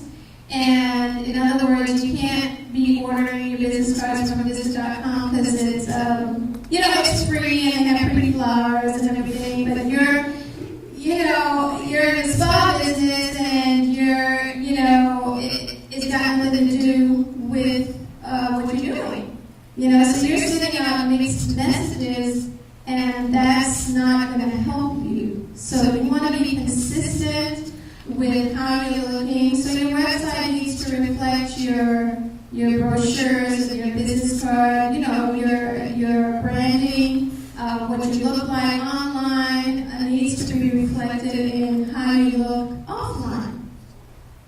Okay? And also on your website, you want to make sure if you're selling stuff from your website that you have all those security seals and BBB seals and so on, so people feel safe in purchasing from your website. Next, this is about spying on your competition. You can find out how to spy on your competitors' keywords, traffic, and visitor demographics. These sites, Compete.com, Alexa.com, well, Alexa's been around for a long time. Basically what they do, they rank the first 100,000 websites that are on the internet. Anybody want to hazard a guess who's number one? That's right. Who's number two? And number three? YouTube. That's right. So you can actually check these websites. Google Trends will give you keywords, and there's a neat tool on Twitter, and those are the links. So once you get the link, you can click there and go check it out. If you are, for example, wanting to see what's going on, you bake cupcakes, for parties and stuff, and you want to find out, is anybody tweeting about it, you can go to that link and type in Cupcakes Houston, or cupcakes, whatever city you're in, and you can find out all the tweets that are going back and forth, you know, and then you can read and you know, somebody might be saying, hey, you know, I'm having a party, so I need to get me 100 cupcakes. Y'all know of anyone? And that's your name to say, hey, you know, and you want to take a casual sales approach. You don't want to be bombarding these people with your website and your phone numbers like, hey, call me.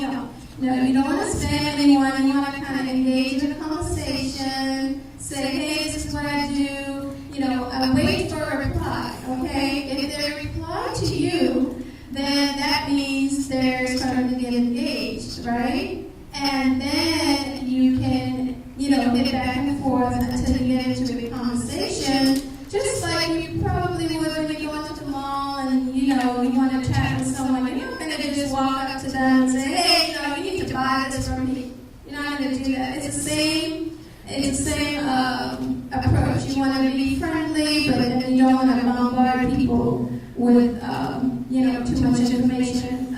Once you get them engaged, though, then you have a door open where you can actually tell them, hey, you know, this is what I do, and, you know, this is where you can find me, and so on and so forth. So, it's hard to be human on the internet, but you do want to humanize everything that you do, you know, and people appreciate that. Okay, LinkedIn. Well, here are some of the reasons why you want to be on LinkedIn. You know, it's got over 100 million users, and they grow at a rate of 1 per second. Okay, so it's really fast growing. It's for professional. It's like you're having your resume on steroids, but a whole lot more. You can position and brand yourself the right way. You can find business opportunities. You can find resources, partnerships, suppliers, gain competitive intelligence. Like I was working on a project and I needed to find out, you know, who are the HR headhunters in some of the major corporations in Houston. So I did a search and I had it saved to where every week it sends me an update. Okay, these are the new ones that joined. I get their name, their company name, and then I can reach out to them, you know, so that way you can use these tools. These are free, okay, to help you build your business. You can attract business to you. You can showcase your companies, your products, your services, your events. When we were having our summits, I put out constant, you know, updates about our events. You can find new prospects. There are lots of untapped markets, and you can also build out a company profile separately from, you know, your profile. And you can also find job opportunities. And so this is really important. If you have a LinkedIn profile, have you built it out 100%? Okay, so the numbers went down. So what I need you to do is when you get home, spend a little time, you know, building it out. One of the fastest ways to actually improve your LinkedIn profile is to ask for referrals or ask for recommendations, rather. And after you do something good, after you've you know, satisfied the client and they feel really, really good about you, that's when you get them. It's like, hey, can you recommend me on LinkedIn, you know? And it works. You know, it works. Moving along. Facebook, I'm not going to say too much about that because John and Mark covered that, but, you know, Facebook can actually help your business grow. It can, you can test products on Facebook and find out what people are thinking, you know, get into their mind. You know, that space there, that real estate, you know, between these areas is really, really important. You can get testimonials, you can do social searches, you can create fans for your campaigns, you know. There's so many things that you can do. You can promote offers, you can evangelize your brand, you know. When I first joined Facebook, I did it very reluctantly because niece and my nieces, you know, because I'm like, okay, I'm old school, okay, and I'm proud. But so I reluctantly joined Facebook so I can reach out and keep up with what they're doing, you know. And then I found out, hey, I can actually use this to promote my business as well. So everything I'm telling you here, I'm actually in the process of doing myself. So moving along, blogging. This is one of the ways that you can demonstrate thought leadership and improve your search engine optimization. What do I mean by that? Well, when you blog on your website, you become more relevant to Google, and you can actually push your website up in the ranks. And so that's really important because instead of your customers finding you on page 1003, you might get the first 5 pages if you keep consistent with your blog. You can build your brand awareness, you can build relationships, you can provide customer support, build your community, communicate news, anything that's going on inside your business. So according to a study by HubSpot, of their customer base, the average company that blogs has 55% more website visitors. They have 97% more inbound links and 433% more index pages than those that don't. So what does that do? It pushes up the rank of your website. So it's important. Videos. Okay, using your video to market your business can help you raise awareness, generate word of mouth, improve your search rankings, increase referrals, and personalize your brand. Places like YouTube. I did not know that there's like about 24 hours of video that gets uploaded every minute in YouTube. I mean, that it's a lot of real estate, you know, so go out there and you're going to want to create your own channel. And once you got a webcam, you know, on your computer, you can sit there and create your own how-to videos. Or just, you know, the kids get on there and, you know, they're doing their makeup, and this is how you do the eyeshadow, this and that, and that's how I learned about it from my niece, you know. They're so tech-savvy. But this can help you build your business. Facebook, video, Lip TV, all of these channels will help you to grow your business, right? Ratings and review sites. This is important. Why? Because these are web-based services that help people find great local businesses, and people post their opinions and come to discover or research a product or service. So it's important there to plan your listing or create one, ensure that the information is correct, monitor your listings, respond to reviews when appropriate. That could be positive, and if it's positive, that's great. If it's negative, it's an opportunity for you to engage. And you can find out where to get listed in a particular city by going to getlisted.org. It will tell you what websites are active, for example, in Houston, and some of those are Google Places, Yelp, City Search, which has been around for a long time, and Angie's List. You know, like you check Angie's List when you're looking for a plumber, electrician, somebody to rent a house, something like that. Google Places, I'll talk a little bit about that. You all remember seeing that every time you get on Google Maps and you type in an address or something and you see these little teardrops? Do y'all know what that means? Okay. These teardrops, once they're like this, that means that those companies are listed in Google. It means what Google has done is they've gone out and created almost 5 million websites already. And the beauty of it is it's already search engine optimized, and it's just waiting, sitting there, real estate waiting for you to claim it. So I wish I had time to actually go through and show you actually on Google Places how it works. But there are also, you will see these teardrops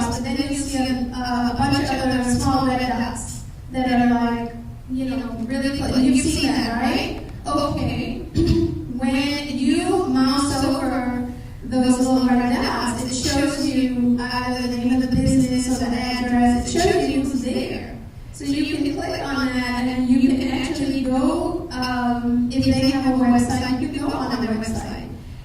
Google Places will show you if their listings have been claimed.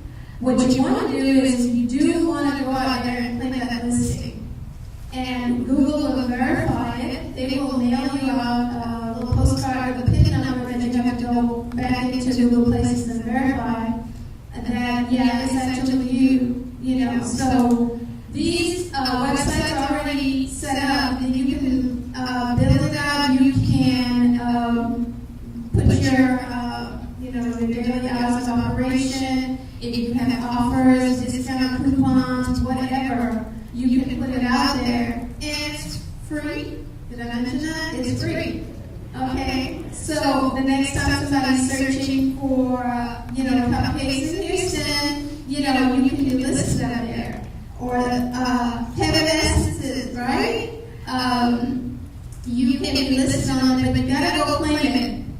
So this is, a little bit about being in the know. Mobile marketing. Well, these are location-based services that use the geolocation functionality of your mobile phone or smartphone to provide people with information and entertainment. And the young people do this all the time. They'll go into Foursquare.com or Walla.com and they will check into the coffee shop or hotels and what have you. And there's the websites give them rewards. The companies give them rewards for doing that. And so they become the mayor of this or the mayor of that. They get badges and whatnot. Young people are into this. I'm like, when I first read this, I'm like, really? But this is a way for those restaurants, hotels, airports, shops and companies to actually bring more awareness and drive customers to the business, because they can offer, you might be in a particular area and you want to eat some Chinese food. Well, we're in Bel Air and there's a bunch of restaurants here. Well, you're going to look up the address and you're going to see a whole lot of restaurants pop up. Well, you can actually click on some of them and they will have a coupon going on right there and then to say, hey, Tasmania, we got a 10% off coupon for you. Well, guess where we're going to go, right? You're going to go to their restaurant, right? And so that's how they drive business to their customers. So it's important to know about that. Have you all seen these funny things before? Wondered what they are? These are QR codes that search for a quick response code, and it's a two-dimensional digital symbol that your customers can scan with their mobile phone to get access to specific content via the mobile web for free.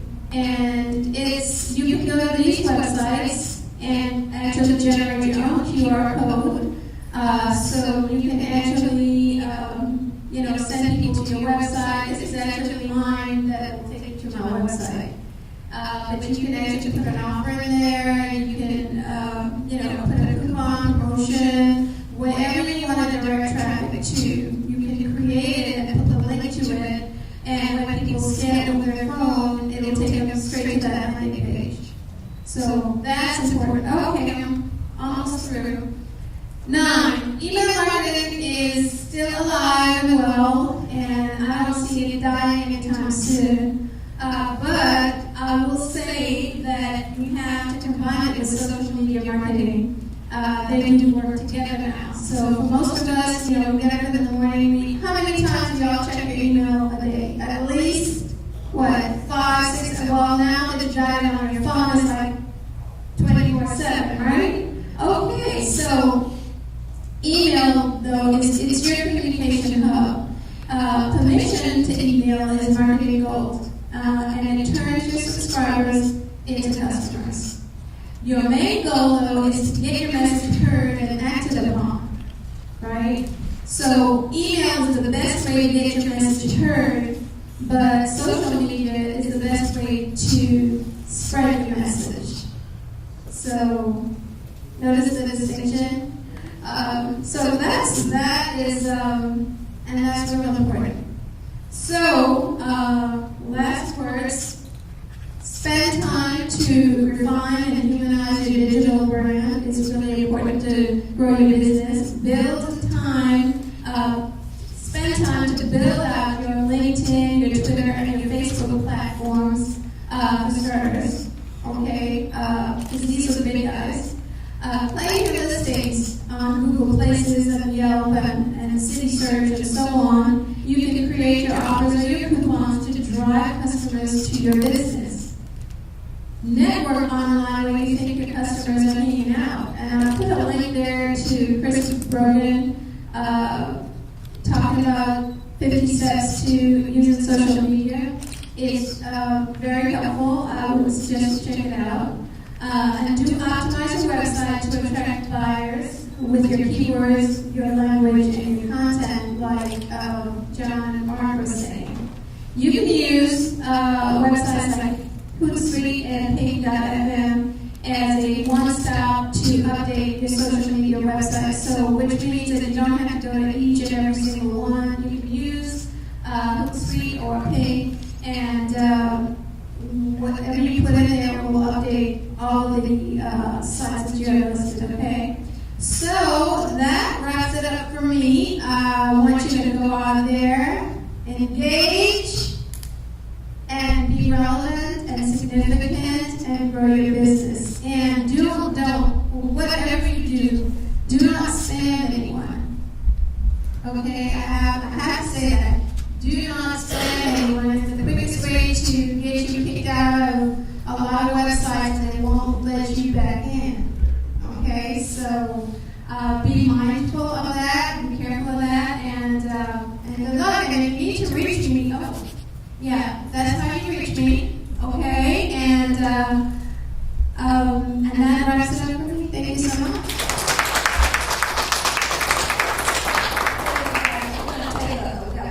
We'll take a brief break. Restaurants is back here. We got some water.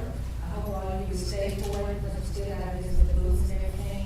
So let's just take a break to, get something to drink, go to the restroom, and then we'll come back here. We'll get our last speaker. And then also I got food for everybody, so we don't want to leave you behind, okay? So we'll do that together as well, okay? Thank you. Okay.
Yeah.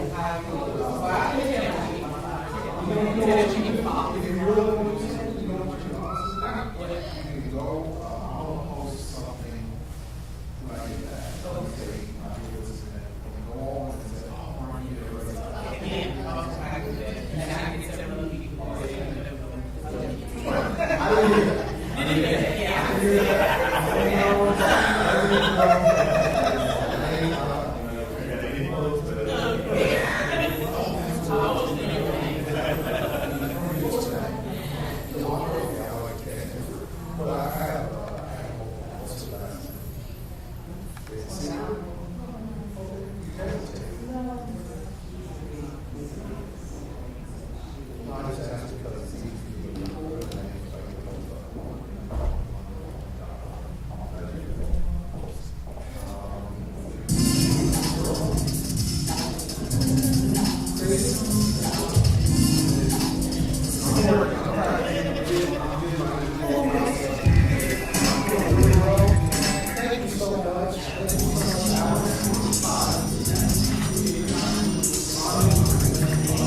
appreciate being able to look out at all the ways kind of help me. It helps me work my way through. Thank you so much. So please, you know what? I was going to ask you. There's just a really strong similarity. She did a good job. Please do. If you have a card, I'll certainly email you, or should I just email Deborah?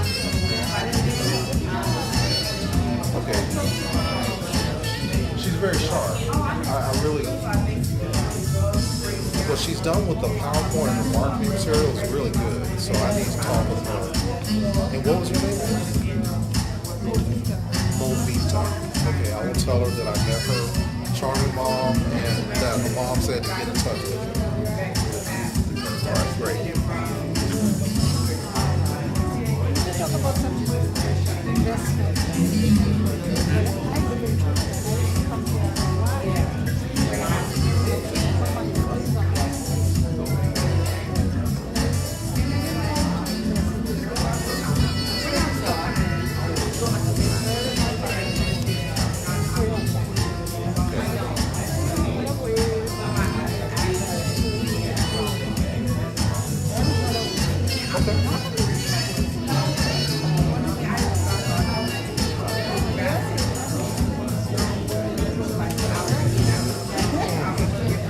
Okay, I would be glad to sit down with you. I'll sit down with you, and I've been working with investors in real estate for a long time. I mean, they are getting really good returns, really good. So I'll get you some information so you can evaluate it for yourself.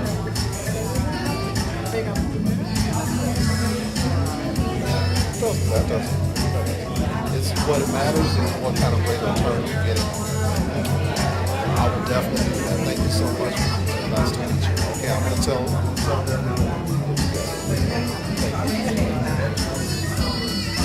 John, awesome. Man, you're awesome. How do I get in touch with you? I want to know how I can. You look nothing like this guy. You lost weight since that shit. Is that what it is, or you lost weight? You look a little bit of fluctuation.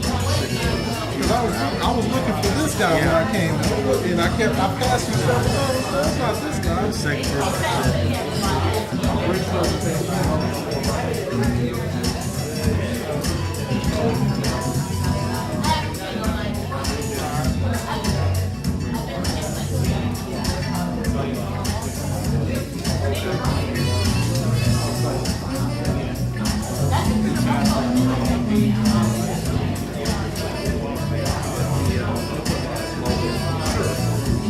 You're at HCC. Did you do anything for social media as far as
first time I was going to Delta, was go University. I meet people that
I mean, I think if we open it, that's what y'all feel, especially if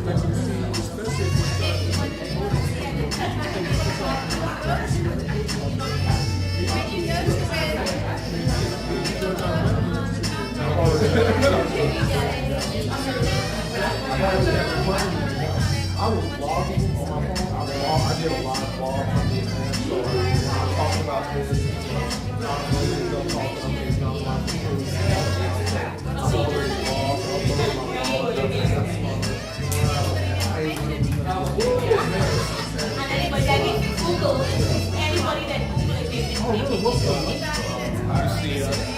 Is it on here? That's some more things.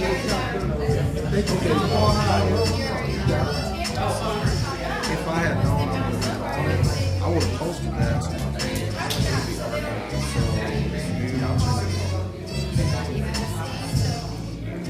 Okay, geek question. You don't happen to know if Sloan Avenue is like their LP or how it looks like it's archive? YouTube compatible. Yeah. Even embeddable and highlight.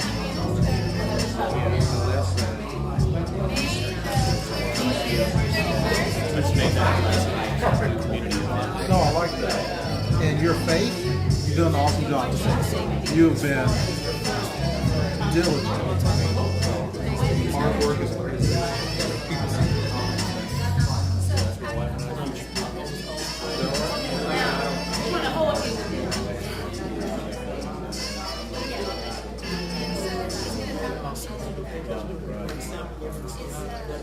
That's clear, because it makes you seem really respected.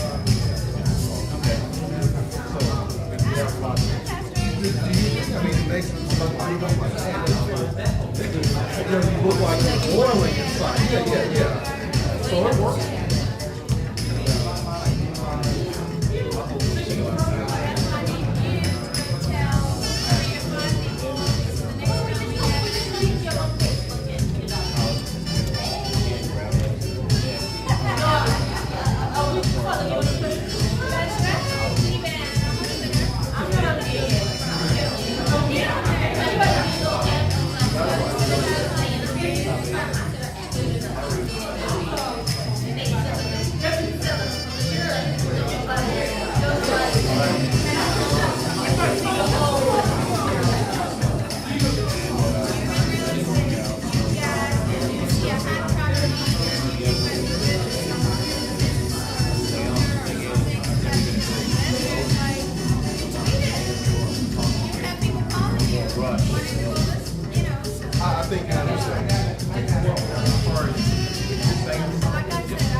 Okay,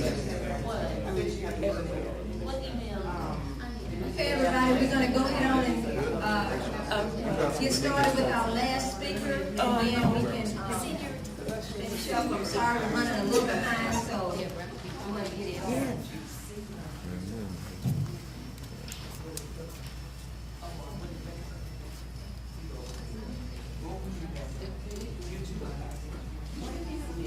Okay, last but not least, our speaker is going to be Mr. Rod Gist, who is a financial evangelist, motivational speaker, and pastoral financial coach. And he's going to speak to us a little bit about a new program that he started called What to Do with the 90%. Okay, so with no further ado, we're going to bring up Mr. Gist, Mr. Rod Gist. All right, thank you, everybody. Before I even begin, I want to try to have us begin with prayer. I want to ask our brother, our teammate, and our also personal financial evangelist on staff with us, Brother Larry Box, come up and say a prayer for us. If you don't mind, you can join them in prayer. That'd be awesome. Yeah, we pray that everybody is done retaining enough information now. I guess we're going to kind of relate it to like church. You came here one way, and you're going back another way. You're not going to come back and say, well, you came. Is that right? You're going back another way with all the information that you just received and all this. You know, it's awesome. You know, if you had to pay to come to an event like this, it probably cost about $500 a person to come in. That's right. But guess what? You get it on the house today. I know these guys probably say, well, you know, good speakers like these, they probably say, I want $700. Because you couldn't just receive information like this here, but they're coming back into the community to educate. That's right. And I hate to be the closer, you know, our awesome financial advantage, you know, now he's going to sum it all up from what you heard, he's going to close. It's kind of like close on a baseball team. You know, team, you all familiar with baseball? You know, the team, after they get a substantial lead, and gets in the ninth inning, they usually pull the starter out. So now this guy here, he gets paid a lot of money to close out games. So we're going to send him out on the field, get 1, 2, 3, and secure the game. Now we got the Michael Jordan under this new ministry with the 90%. He's the Michael Jordan. We pray that you buckle up your seatbelt, take all the information what you're about to receive. He's the man going to not only show you, talk about it, how to walk on water. It's going to also give you information how to walk on water. Now, after retaining all the information you receive, he's going to sum it up for you. Without no further ado, we're going to pray. God bless us upon you. Father, we thank you. We thank you for each and every one that's present, Lord. We thank you for all that came for one accord. Now, Lord, we said you look on our financial advisor, Lord. We pray that you grant wisdom from him, Lord. Lord, remove self. We pray that your anointing rest upon him. Speak to him. Be glorified for him, Lord. Let nobody leave this thing we became. And we'll be mindful to give you all the praise, glory, and honor. In Jesus' name we pray. And you can't get otherwise. Amen. All right, y'all ready to ride to this last trip? Thank you very much, brother. First of all, I don't know. I was trying to look over my shoulder and say, who is he talking about? That's very kind of you. I hope that I can actually add value to what we've seen already. I mean, I'm just so excited with the information that we got. If you don't mind, just give those brothers and sisters a hand for such a talented Brother John, Sister Ben, Sister Althea Morris. Man, it is such a phenomenal job. I'm just saying, this is one of those events that I wish I didn't have to speak at. I mean, I just wish I could be in the front row taking notes. I'm serious, because the information is so condensed with knowledge and things you kind of need to marinate on. I'm like trying to think about what I got to say. And I'm like, this is not the event for me to be here thinking about. I'm going to be writing notes. So I was just so excited to get what we got today. So the one thing you want to do is, as Brother Box said, make sure you don't leave here the same.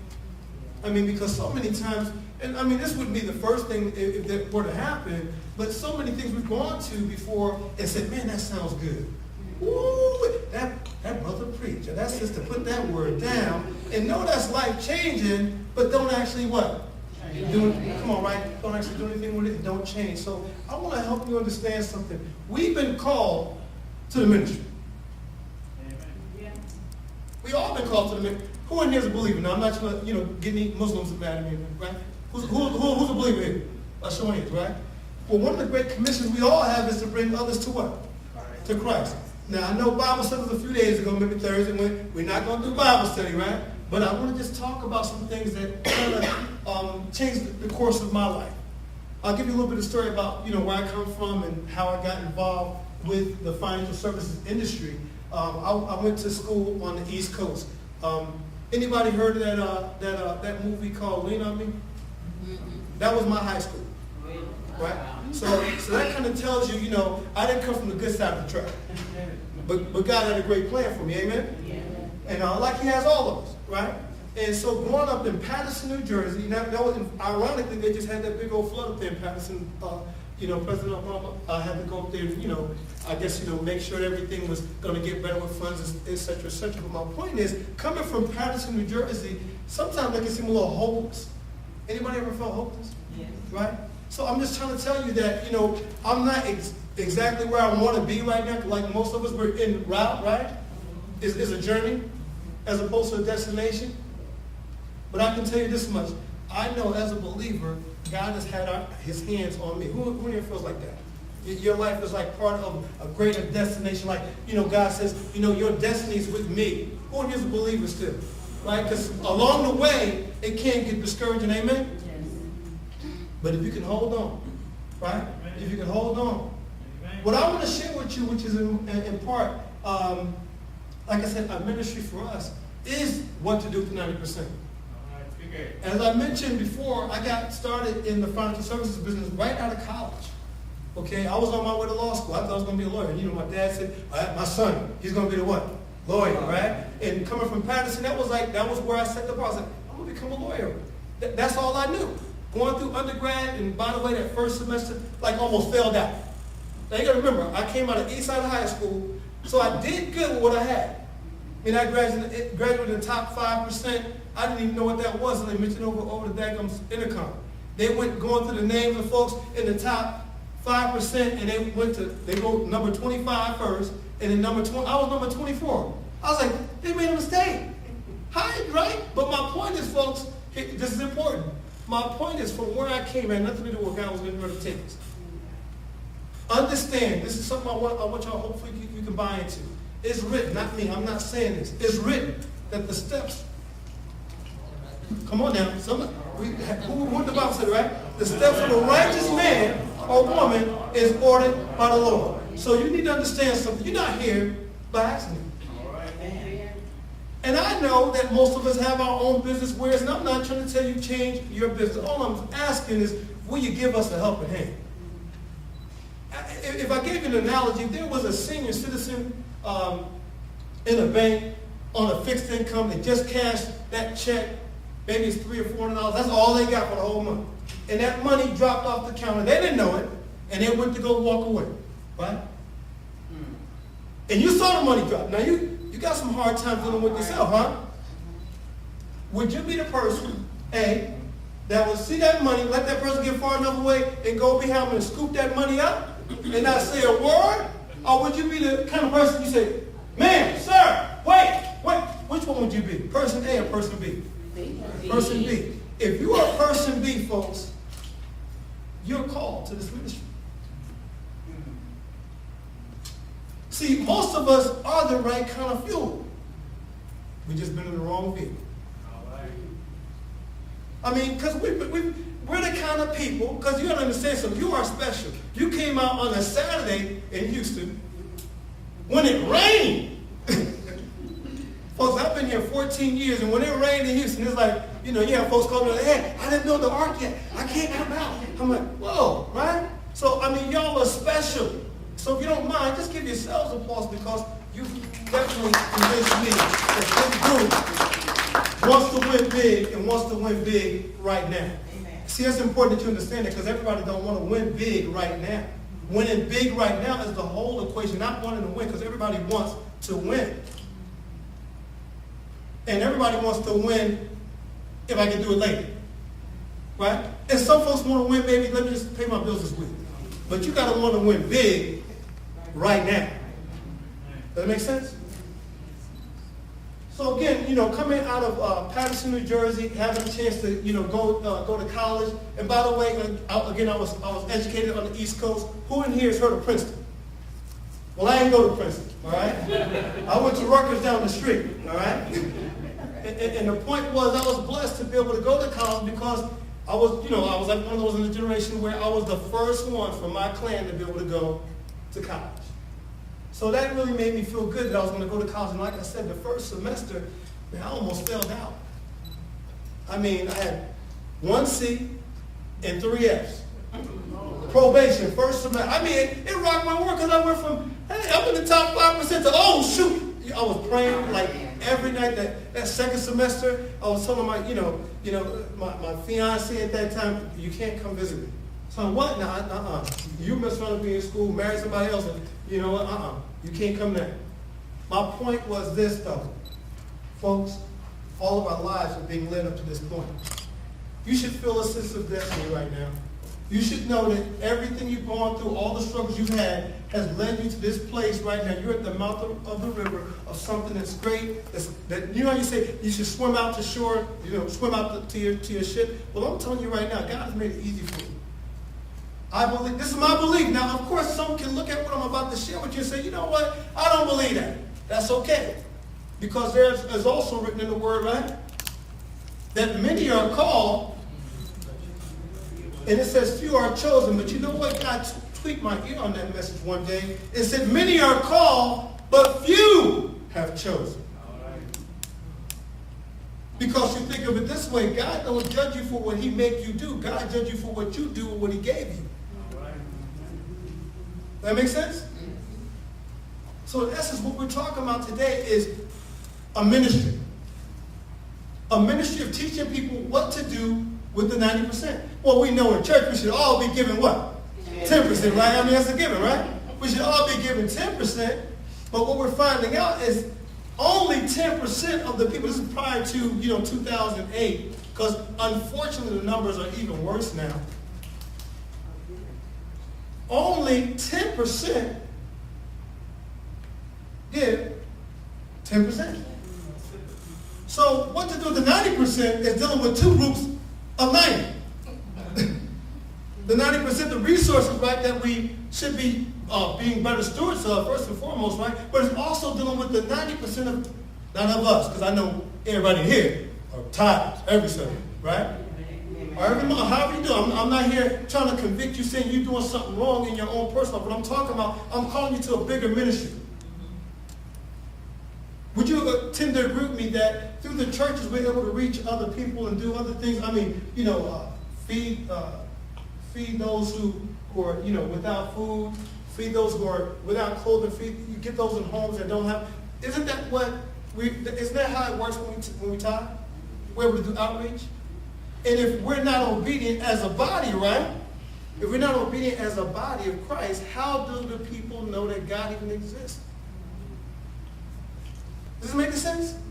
So what I'm trying to speak to is this idea that this ministry is to help the man of God. I'm talking about the pastors and bishops and apostles and evangelists all throughout America. Help them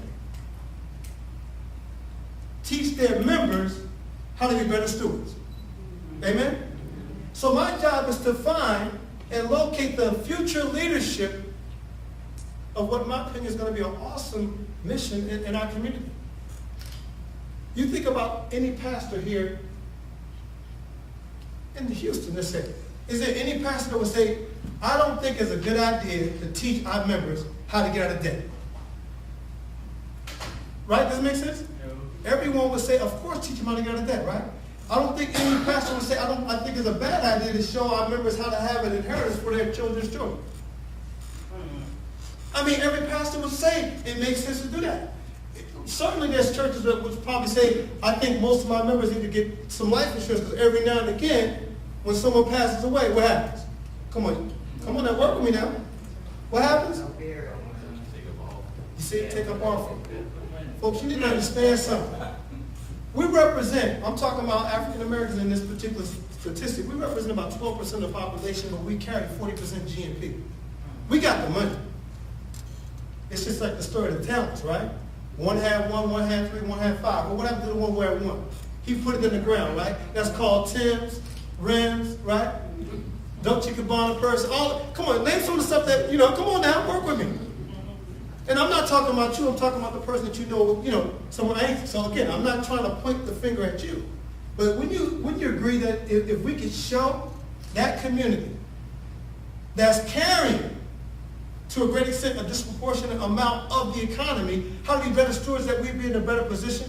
A lot of us look at the current situation in politics and say, my goodness, they ain't never treated a president like that. Even when Bush was acting, they don't come, right? Is this making sense? But do you understand that, as the gentleman was saying, Brother Cruz, what the Jews do, right? Right? See, folks, this is an economic situation. And right now, we are acting like that servant with the one. And actually, we got three. But we putting it in the ground. And what did the master say to that servant? The one who had the one who put it in the ground. He said, you wicked and evil servant, let me take the truth, God, and I'm going to give it to the one with 5. Isn't that not what's happening? Is it making sense? Yes. Folks, what I'm trying to talk to you about is something that's it's been written in the Word more than 2,000 years. The wealth of the wicked is stored up for the righteous. Right? But I love again what Brother Cruz is saying. You got to go to work. You got to go to work. As a side note, I'm talking back in my brain as these brothers were talking. I was like, my goodness, I was going to say that. Right? But more importantly, just the fact that, he's put all of us in this room and none of us saw what we each were going to talk about. But I'm just saying, I just feel so blessed to be in just in a peer group like that. And I know that was not accident. It wasn't no more than it was accident that you showed up on a rainy day in Houston. This is called divine assignment. There's only 2 choices with divine assignment. You know that, right? Obedience and disobedience. You choose. Huh? Does it make sense?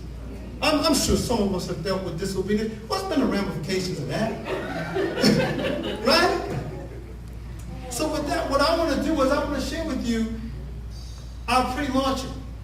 We don't have our website up yet. Our goal is to have over 50 churches that have endorsed this program, meaning they've taken part in it and said, yes, we want to bring this to our church. We're probably around 7 or 8 right now.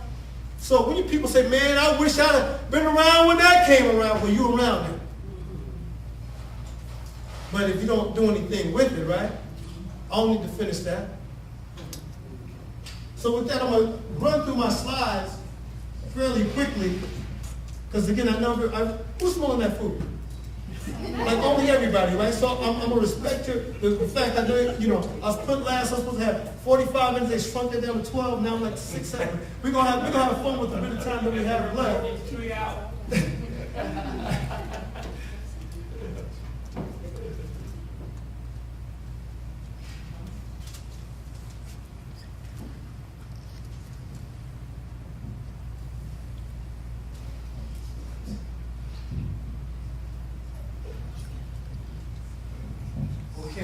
In fact, if y'all can help me, I'm going to ask some of y'all to read, because I have to go through a lot of slides in a short period of time. I won't even go through all the slides, but the ones I will go through, again, I want to just ask y'all to help us read. In fact, brother, I can't help that radio voice, bro. We got to get you involved on that, bro. So if you can, Mr. Cruz, could you read that passage here? And these are they which are sown on good ground, such as hear the word and receive it, and bring forth fruit, some 30-fold, some 60, and some 100. Amen? Here's our responsibility. As ministers and leaders in our churches, now all of us have been called to the ministry, folks. Whether you're saying to someone, look, you don't know about Christ yet, we need to talk. Or you invite someone to the church, or you're giving, that's all outreach part of expanding the ministry, amen? So we are all part of the ministry. So what I mean in the most general sense, as ministers and leaders in our churches, we've been charged with the holistic growth of those who we serve and oversee. This includes not just spiritual growth, but also financial stewardship and prosperity. Sister Alice, could you read That passes right there. Where's the thing that makes this thing red? Oh, trigger. Okay, could you read that for us, Scott? The second bullet. Yes, ma'am. Hold on a little bit. The love. I wish above all things that thou mayest prosper and be in health, even as thy soul prosper. Folks, I want to make sure, and I'm sure this group of folks don't have an issue with making a profit. I love what you said, Brother Cruz. I'm taking your material, but I'm letting you know. But at least I'll let you know in advance, so you have to feel like, he just took that. He could at least let me, I'm letting you know, right? You should be able to make a profit, right?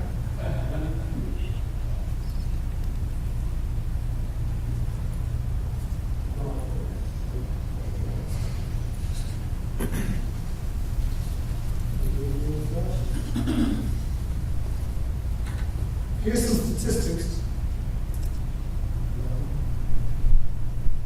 67% of Americans leave their next paycheck in weekly living expenses.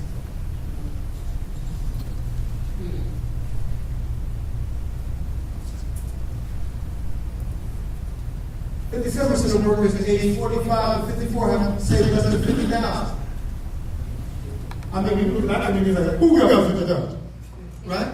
That's unfortunate though, isn't it? Folks, here's another statistic for us, right? Right now, where the wealth stands with regards to African Americans versus Anglo Americans, we have about $5,600 in net worth. They have, as an average, $113,000. So does that mean that they're 20 times more intelligent? 20 times stronger? No, folks, they have access. And the access they do have, they use it.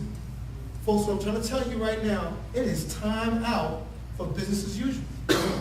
It is time out for worrying about, well, I don't have any credibility with my pastor.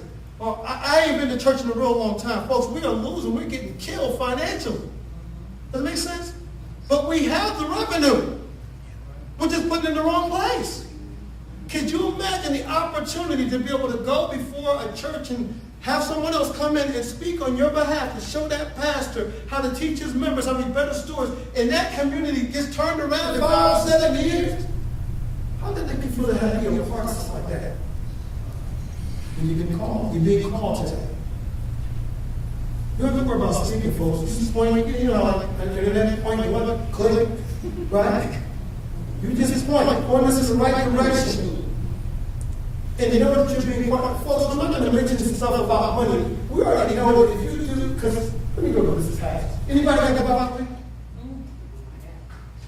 Well, I'm not going to make you do that. I'm just going to go here and see if I have,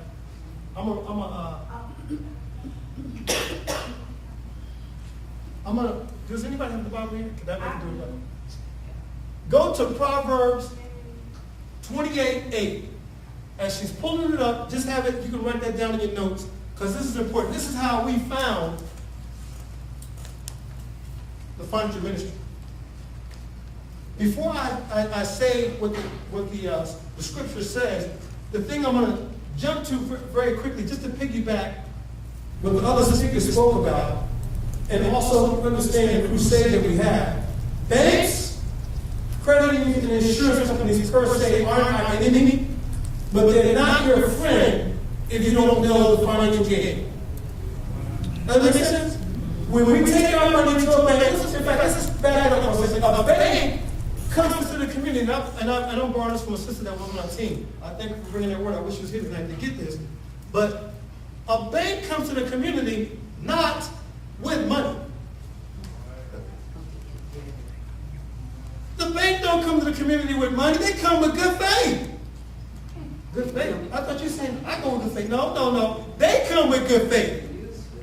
That you're going to bring your money to them and they're going to get rich off of you. All right. Does that make sense? Because when we give our money to the bank, don't they loan it out to other folks? Yeah. Good credit, bad credit. They give you less than 1%. And what's your friend get that car for? How much interest rate they pay on that car to use car? 10.9. 14, 15%? 18%, minus 1% that they give us for using our money, if that, right? And they make it 17%. So the fact of the matter is, we can make more on our money if we know what to get in it. Folks, we know what to get in it. Does it make sense? Folks, we partnered with that company, Primerica. Because I've been with Primerica all my adult life. And one of the things I loved about Primerica, they made a stance against the life insurance industry. The life insurance industry didn't care about us. Us. Come on now, somebody know what I'm talking about. And they made a claim. They said, Primerica says, you know what? We know whole life exists. We know it's a bad thing for you. We know term exists is a good thing for you. We're going to draw a line in the sand, and we're only going to sell term life insurance. Yeah, I know we can make 5 times more, but for that, let's give them a black eye, right? For doing the wrong things in our community. Because I promise you, folks, it was a personal story. You look around your community right now. Have folks passed away? Have they left their children an inheritance? Folks, and I'm going to tell you, when I call, that's the life insurance's responsibility to make sure that they fulfill their fiduciary responsibility. And they did not. And the company Primerica wants to make sure I do a plug for them because they taught me what I knew for 20 years in the financial business sector so we could be able to give rise to a ministry called What to Do with 90%, because it's always been about teaching what to do with the 90%. I just wasn't, at that time, 24 years of age, ready to carry that family. Does it make sense? But to now take you to that passage, now I'll give you a little background information about what it is the financial community has done to us, is that it says, Proverbs 28, he that do usury and unjust gain shall increase his substance. I'm going to read that again. I'm going to tell you what I caught out of that, because when I first saw the presentation from the financial services company, I thought they were out of their mind. How are they going to talk bad about life insurance company? I know Prudential. I was trying to get a job at Prudential when I left from college. Right? They told me Prudential was bamboozling people. I couldn't believe that. They told me banks were doing us an injustice. So the only thing I knew to do was, because I went to a meeting on Tuesday night, and on Wednesday, I missed Bible study. They always told me, if you miss Bible study, you make sure you have your own, Bible study, right? So what I was doing before I opened my Bible, I said, Lord, please, I don't know if these people tell the truth or not, right? This was my record time. I didn't know, right? And I opened the Bible. Proverbs 28:8. Slow it down for me. He that do usury, banks, credit unions, insurance company, do usury and unjust gain, increase their stuff, meaning they make money off of who? Off of us. For all words was created for us. That's not a good thing. The rest of the passage reads this. He shall gather, that's still talking about the banks, credit unions, insurance company, isn't it? He shall gather for him that shall pity the poor. Wow. Let's just say you, and I'm having a little fun with this with the guys. Let's just say you form a football team. And God said, I'm going to ordain this football team to win. I mean, like everybody who's coming out of college, please don't leave this team, right? Would that make sense? Folks, if God is telling you, listen to what it's saying. Here is what he put in my spirit. There's the seeds he put in my spirit to communicate to you today. He said that if you take and you re-educate our people about the wrongs that are going on in the financial community, because I'm telling you, when you understand that 5,000 versus 113,000, we're not dumber. The leadership is not there. You're called to a great commission, ladies and gentlemen. I'm telling you, you're called. And he's telling us in because folks, I'm mentioning it because that's where the ministry was founded. He that do usury and unjust gain increase his substance, he shall gather it for him that shall pity the poor. Look after my people. Look after my people, and I'm going to take care of you. I got you.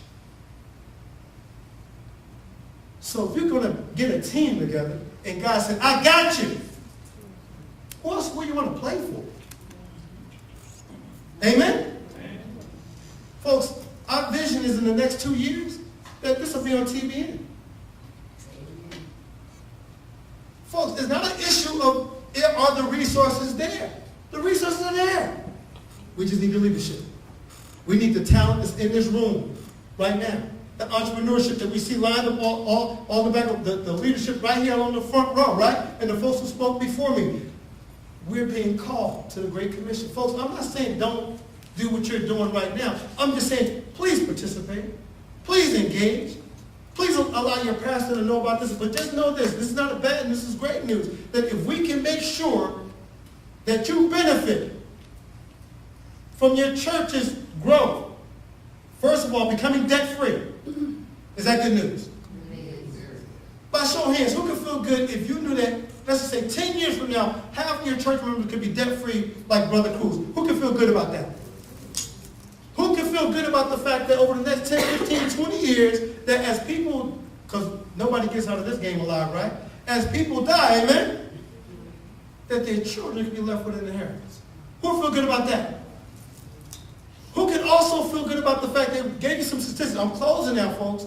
They gave you some statistics. They said out of 100 people, when they reach age 65, one's going to be wealthy, 4 are going to be financially okay. That means 5% come out really, really well, but 41 are still going to be working, and 54 are going to be dead broke. 95% of people in America fail financially because we've been called and we haven't stepped up. Many are called, but few have chosen. I'm hoping today you take it very seriously. All these speakers who've come before you, all have brought a powerful message. Humble me in my spirit. I'm just so stirred up. I can't stand it, right? But let this not be in vain, please. I'm begging you. If I can get on my knees and it looked okay, I would do it. I'm just going to make a point. I'm so serious about this. You've been called. You can be part of something great in America. Right now, it's a call for leadership, a call for us to stop looking for someone else.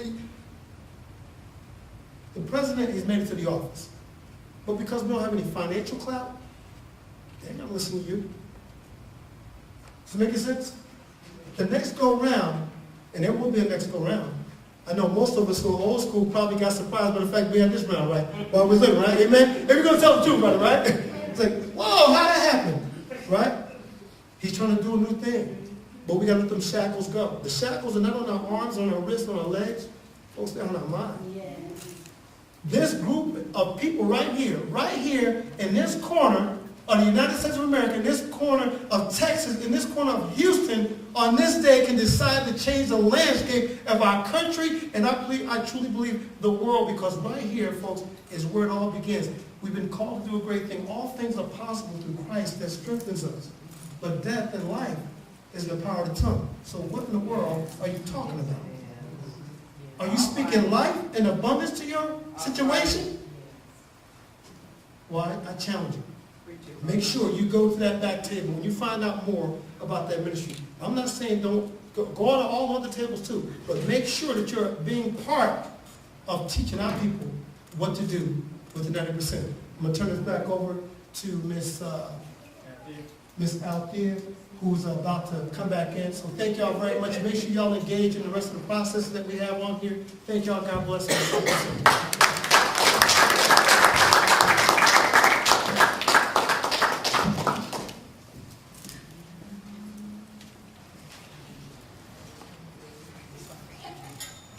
Okay, everybody. Thank you all. That's the end of our presentations. The booths are now open, and in a few minutes we'll have the food ready, okay? So thank y'all all for coming. I appreciate it. I hope you got a lot out of it.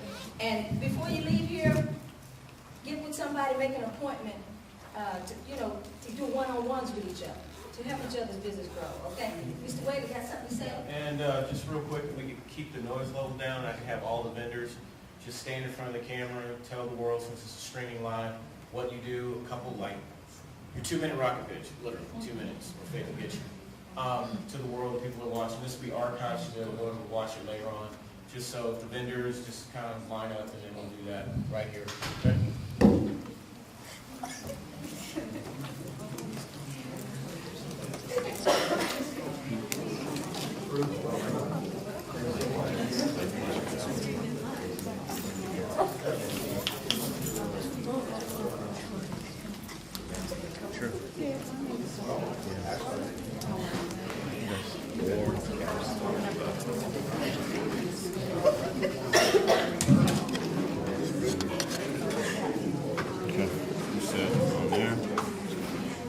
If you can get their name information or business card will work just fine.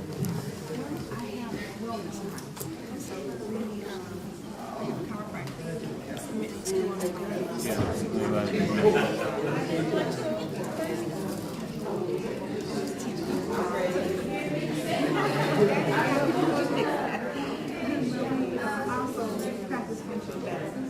So when you come in with an injury or some kind of something hurting, we also now maintenance program where we got medications to try and go back towards medications that we do things. Let's see. Right there'll be good.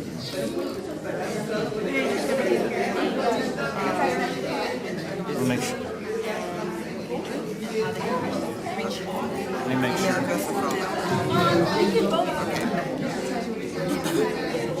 Let me make sure I can get her.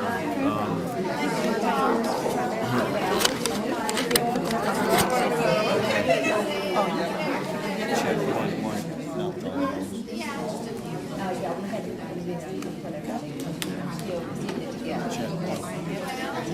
I need you to hold this. Oh, thank you. Don't y'all think about getting any food? Okay, it's too much food.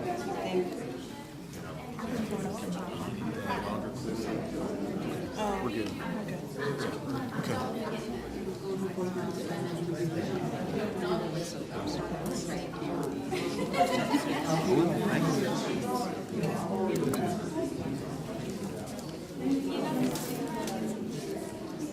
Yeah, so you can hold your candle. All right, we're ready when you are. Hi, my name is Torsanya.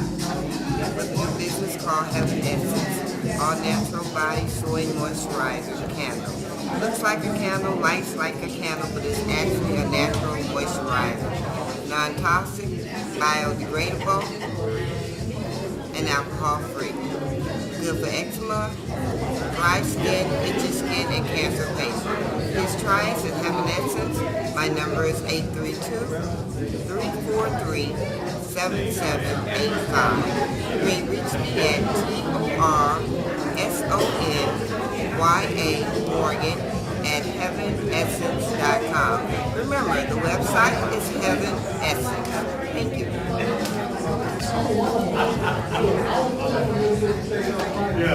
They come by